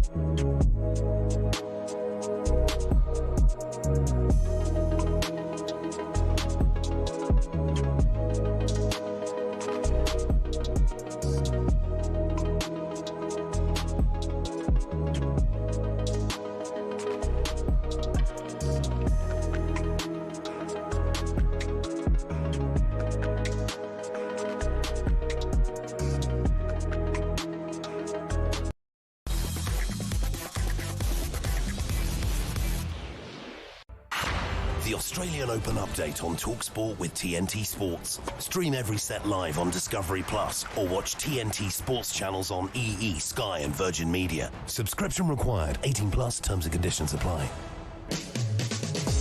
The Australian Open tennis now well underway down under. Let's get the very latest. Watching for us is Will Hobbs. Will. Hello, Jim. A grinning Novak Djokovic has been straddling and sliding his way around the hard court as only the great man can against the Spaniard Pedro Martinez. Precision serving, sweeping winners, sparkling passing shots, and one mid-air forehand that was straight out the Gael Monfils playbook. He's now serving for the match and a straight sets victory. In the Margaret Court Arena, it was a demolition job by the 12th seed Casper Ruud, who blazed past a helpless Matteo Bellucci 6-1, 6-2, 6-4. Earlier today, wins for Swiatek, Andreeva, De Minaur, Medvedev, and 40-year-old wildcard and former champion Stan Wawrinka 1-4, but British number 3 Jacob Fernley is out after round 1, defeated in 4 gritty sets by Poland's Kamil Maczak. Will, thank you very much indeed. Just in the passing before I forget, I don't want to forget, so that's why I'm saying it. Thanks for all the messages coming in. Stuart Pearce, you proved to be a very, very popular member of this cast on this show today, judging by the messages I'm seeing. So it's great to have you, my friend. Well, it's an absolute pleasure to fill in for Martin, you know what I mean? You know you've hit rock bottom when you're a substitute for Martin Keown. You fill in for nobody, Stuart Pearce. Let me compliment you. And I'm complimenting you because I'm terrified of you. There I am. Stuart with us all the way through until 1 o'clock. You won't be surprised to hear that the bookies are going with Thomas Frank to be the next Premier League manager to be sacked. I'm afraid, Thomas, and pay no attention to this, Thomas, but you're 9 to 4 on to be shown the door. We shall see. Next up for Tottenham Hotspur, who are having a torrid time of it, having won just 4 of the last 25 Premier League home matches. Next up, Champions League tomorrow night, and it's the Germans Borussia Dortmund in town for that. They won at the weekend by 3-2 against St. Pauli. Will they win tomorrow night at the Tottenham Hotspur Stadium? You will find out by tuning in to talkSPORT to hear that one. But do any of you out there, do many Tottenham fans still have utter faith in Thomas and what he's trying to do out there? I wonder if Norman does, who's a big Tottenham Hotspur fan. Norman, good afternoon. What are you thinking? First of all, no way to have want Glasner at Spurs. Give him a few weeks. His type of football will be hounded out by the Spurs fans. There's a saying, you all know this, Napoleon Bonaparte said, give me a lucky general not a good general. And I think that Thomas Frank is a good general, but an unlucky general. And I think that's his injuries, everything. I mean, God knows what team he's going to put out tomorrow.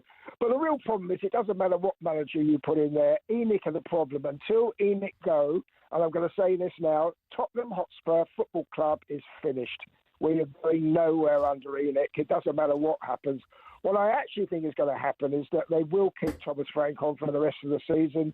And I suspect, and as Simon quite correctly says over the years, the average fan doesn't know 10% what's going on behind closed doors. We don't. We have to rely totally on you and the media. I haven't the foggiest what's going on. I'm not even sure all this business about the players not liking Frank. We don't know that. We fans know nothing. We go exactly by what the media tell us. So this is what I'm thinking. I suspect he'll stay here for the rest of the season unless we continue to lose, and then Pochettino will come back.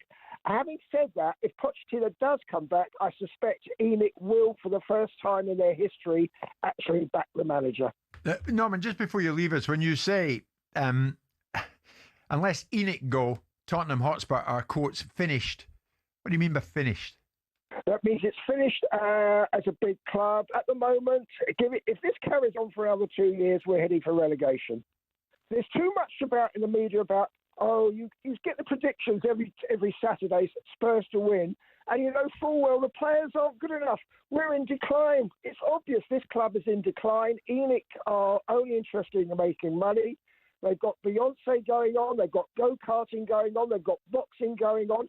My mobile phone is inundated with adverts for pop concerts in the summer. This is Tottenham Hotspur Football Club. We're not a football club anymore. We're an adjunct to the club. It's lost its soul. Bill Nicholson must be turning in his grave. Norman, thanks for the call. Connor, are you in the lifeboat with Thomas? With Norman, I should say. Connor, good afternoon. Good afternoon. Thank you for taking my call. No, not really. I agree with the caller from a few calls ago, putting blame on the players. The amount of money these players get paid, do you know what I mean? People could only dream of having that much money, and Thomas Frank isn't the guy on the football pitch actually putting the ball in the back of the net. I know he's got to put his ideas across, but I think a lot of our players have too much of an ego, and they think they're bigger than the manager and perhaps bigger than the club. When Thomas Frank had success at Brentford, do you think the Brentford players had too much ego? They seemed to listen to him when they were at Brentford. I feel like a lot of our players think they're a lot better than they are. What do you think of what Connor's saying, Stuart? Yeah, I mean, he's got a fair statement on what he's saying, but listen, you do know that things are not right at Tottenham. The club, over a number of years, have been very disunited, from the fans to the manager to the board, and that's something they got to solve internally for me. Right. We'll finish with Matt, who's another Tottenham fan. Matt, we'll take your call, mate. Before we leave, poor old Thomas Frank was getting a bit of a battering this lunchtime. I mean, where are your emotions with it all? Are you simmering? Where are you at? Well, mate, to be honest with you, I've been on your show numerous times, as well as Jamie O'Hara on the Sports Bar. The reality is, first time I got to say, Simon, I don't really agree with a lot of things you say, but you know, I've been driving for the best part of an hour, and I've heard you talk about Palace, and I've heard you talk about Villa and the restrictions and the backing and all that, and you spot on, and all these years, and I've had it out with you about your friend, and the way he's been running the football club, and you know what, I heard you last week stating that, well, come on then, show us what you got to the owners. Because, you know, you threw Levy under the bus type of thing, and now, you know, let's see you come out and spend some money and making the right move, like appeasing the fans now. And the reality is, you know, I knew it was the Lewis family. I know it's Daniel Levy forefronting it, and I know he was majority to blame. I know at the end of the day it's them lot that they own the club. But we know that he's pulling the strings. He has no ambition for the football club as a team. He hasn't got no ambition. You could clearly see from where we was to where we are. Now, the point is, Crystal Palace, you said earlier that why should they back a man who's leaving in 4 months' time? Why are they going to get him anything? Well, can you tell me why they bought Conor Gallagher? If we know, you know, everybody out there knows that Thomas Frank ain't going to be at the football club. We know he's not going to be there. So can you tell me why they went and bought Conor Gallagher? Because that, to me, wasn't showing ambition. Simon, would you like to engage with your new best friend? I have no the faintest idea which question I'm supposed to be answering. So what's your point to Simon, Matt? Well, the reality is talking about how Crystal Palace's owners, why would they back him? Well, why did they go and get Conor Gallagher? We know Thomas Frank ain't going to be there. I knew Thomas Frank wasn't the answer. And everybody, including yourself, Jim White, gave it, Tottenham are showing ambition. They brought Dominic Solanke and they've gone and done this and they've gone and brought Kudus. Man, they haven't shown no ambition. No, but there's a difference between buying players that you don't agree with and not spending money. So they spent 200 million in the August transfer window. Now, probably they bought players that you don't like. I don't know why they bought Conor Gallagher, because I wasn't an advocate for it. I looked at it. Why did Villa try and buy him? Villa are sitting second in the league. Villa wanted to buy him, or more to the point, take him on loan, but they were restricted from doing so. So here's a club that wants to go forward. Here's a club that's going forward. Here's a club that's sitting inside the top 5 where you'd love to be, trying to buy the same player. So you might want to answer your own question. But you don't know whether Thomas Frank is going to be fired. And you don't know whether Thomas Frank was going to be successful. It's easy to be right when things aren't going right. It's much more difficult to see it. Simon, if you're going to, you know and I know, Ange Postecoglou won the cup. Everybody was on this man's back. I knew he wasn't the right man, but he won the trophy and he plays attacking football. You sack him, and then after the first week, Spurs beat Burnley. Everybody's like, yes, he's got you beat Man City. Stable, and you beat he's Man got City. this and he's got that. Sorry? And then you beat Man City. And he beat City. Okay, Matt, maybe they bought Conor Gallagher to give Thomas some backing.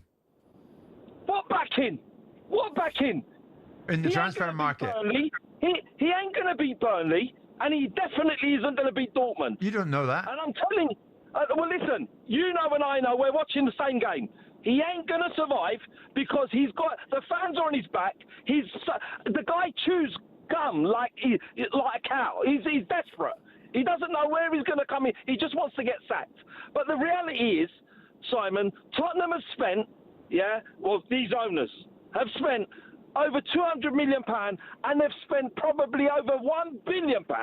And I'm not saying that they don't spend money. They just don't spend it right in the right way for the right players. But that's a different argument, isn't it? I mean, there's also underlying reasons that you won't appreciate or don't care about. And you'll say, I don't care about having the best stadium until you got a stadium that wasn't as good as everyone else's. And when you've got the best stadium, and there's a reason behind the fact that things have to be done in a certain way, like Arsenal had to spend 10 years, and Arsene Wenger accepted it, where they couldn't advance the team, they couldn't buy players because they were paying off the stadium. I'm not having that. I'm not having that because you know and I know. Listen, you know and I know. Your friend, he got a great deal with the low interest rates. No, what he got a rate of was on 125 million, not on 1.1 billion. Yeah, so he got a great rate on 10% of it. Matt, before you leave us, if you beat Dortmund and you beat Burnley, Jim, can you phone in? Does it calm you down? Can you phone in on Wednesday? If they beat Dortmund, Jim, I want to hear you and your bloody nonsense coming on Wednesday, because you've just told us you're not going to beat Dortmund. Because we listen to you come on every single time and you talk a load of old drivel and it's boring. Rubbish, Simon. I'll have a wager with you, mate. If you think that, I'll have a wager. No, come back on Wednesday. I didn't say they were going to win or lose. I don't need to wager with you. You're the one with the big mouth saying what they're going to do. So come back on Wednesday. Come back on Wednesday. It's not a big mouth. If they beat Dortmund on Wednesday, come back on. Because you said they wouldn't. It's not a big mouth. It's the reality, my friend. No, it's not. Okay, Matt. Matt, we'll maybe hear from you on Wednesday. Either which way, I'm pretty sure we'll hear from you Wednesday. Stuart Pearce, not if they win, they won't. And not if they win. Yeah, probably not. But we'll see. We'll hold Matt to that. You know the number, Matt, 03717 222344. As we approach 10 to 1.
welcome to talkSPORT Goals. We're taking you through what should be another busy day of football. Chance to win it! We don't need to do that, guys. I'm going to owe you an apology. How would you get to that conclusion? That's a weak mentality. Oh, get out of it.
Be there for Super Bowl 60 on talkSPORT. Super Bowl just round the corner. We're giving you and a friend the chance to experience it live. You've got until Thursday to enter for the chance to win tickets for Super Bowl. Sunday, February the 8th. Return flights to San Francisco, 3 nights accommodation and spending money. In just a few weeks, you could be soaking up the Super Bowl atmosphere and exploring San Francisco. Here's how you can enter. For your chance to win, text WIN to 83338. Text costs £2.50 plus your standard network rate. The number to call 0343 418 7260. Lines close Thursday at 4. That's when you'll need to answer your phone if it rings. 18 plus UK residents only. A network promotion. Full terms conditions at talksport.com. So for your chance to win, text WIN to 83338 right now. What did we witness at the weekend at Old Trafford? Stuart Pearce in studio with Simon and myself. Stuart, you were in co-coms. 2-0 Manchester United against Manchester City. And it didn't flatter them in any way, did it? No way at all. Donnarumma played very well, drew a couple of really good saves, swept up behind the back line when they're under big threat. I think what it told us is you set Manchester United up, they're organised and they've got a work ethic within the team. They've got enough talent in there to win games. That's what it told me. I thought Fernandes was outstanding. I also thought Harry Maguire played very well. So this is what we've been looking for in them all season, is it not, Stuart? So why now?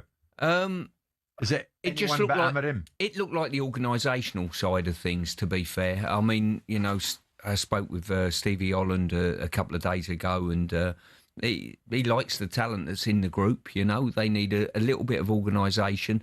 They probably need a lift as well. You know, psychologically, the players just need a come on. You know, we're good enough. Let's get together. And they've not got in the dressing room the Roy Keanes, the Schmeichels, those people anymore. So you've got to cajole it out of them collectively. So what's the problem been, tactical or attitude? Probably a combination of both, really. They look a little bit flaky defensively, and the work rate maybe wasn't in there. Players think they're working hard for the team, but if you're talking about doubling up defensively in wide areas, all the ugly things in the game that you have to do in the Premier League, maybe they were missing 5%. One or two suggesting, Simon, maybe predictably, that Michael Carrick might be there longer than just the interim period if he was seen to be taking them forward in this interim spell. Yeah, I mean, that's the default setting, isn't it? And I said to you last week, the City Winter game, they'll be out saying that he should go and be given the job. Look, I mean, my understanding is Carrick doesn't want to be a manager. He'll happily do this job for a period of time, but he doesn't particularly want to be a first-team manager. Did a good job. I mean, listen, set him up properly on Saturday, but the players still have to execute. You can set people up properly all the time as much as you want. You can pick the tactics that suit the players. But if they don't want to execute the job, they won't. The players are as much responsible for that outcome as the manager is. Now, the manager has created a bit of maybe a feel-good factor around this group of players. But what you saw on Saturday was very impressive. And then I was saying to Stu in the break, is it as much to do with how poor Man City were, without wanting to take anything away from Man United? Was that a poor version of Man City? And it probably was a combination of the two, because despite the fact they had majority of the ball, they didn't do anything in that game, City. They weren't in that game for significant proportions of it. And United were just, at times, irresistible going forward. They ripped City to pieces at times. Ripped them to pieces. When you were criticised, or you heard what a pundit said about you, Stuart, either going into a game or after a game, did you really take it personally? I'm just thinking of Lisandro Martinez has said pundits discussing United can talk on the television, but nobody says anything to your face. And he invited them round to Lisandro's place. I think on the odd occasion you hear criticism. I didn't play in an era where everything's so accessible. You know, every word that players, they go on social media. I was never privy to that. I honestly don't think it would have overly bothered me. You just use it as inspiration to say, I'll show you, and then keep your mouth shut afterwards. Yeah. Or, as in the case of Roy Keane, maybe somebody had a nibble at a member of your family. Speaking on the Stick to Football podcast, Roy said his wife can always come in if Carrick doesn't do well, because she's got a bit of a big mouth sometimes. She's probably doing the team talk, says Roy, about Michael's missus. Sounds like a bit of history to me there. Yeah. Just venting in a bit of frustration from a few years ago, so it sounds. Taking it too far, Simon, isn't it? Roy? But that's what... Listen, Roy Keane is what he is. He says what he thinks. He doesn't hold back, and that's what makes him box office when he's on television a lot of the time. That's what makes him cut through the endless load of old vanilla tripe that we have to listen to, his cohorts and people like Ian Wright, and you get to hear real things from Roy Keane, whether you agree with them or not. He says what he thinks. And I don't think he necessarily needs to settle scores, but part of his makeup, the unique makeup that made him the player that he was and makes him sometimes the pundit that he is that he doesn't have a filter. He doesn't care. He don't care what you think. He don't care what anyone thinks. He says what he thinks. Okay. And I like that.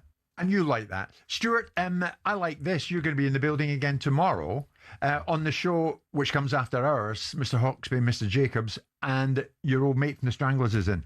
Yeah, indeed. Baz Warne's coming in. He's got a book out which charts the last 25 years of On the Road with the Stranglers. So he's in with Paul in the afternoon. So that'll be a really good listen. And as you say, I think he's going on the road touring the book in the next couple of weeks. So excellent. Are you off to see any band in the near future? Simon and I should be interested in. The next one's penciled in is Saturday evening, all being well, if I can get away from West Ham in good time, up to Birmingham to see the Skids, a Scottish band from Dunfermline. The Skids. So, and Dunfermline. Yes. Mid-February.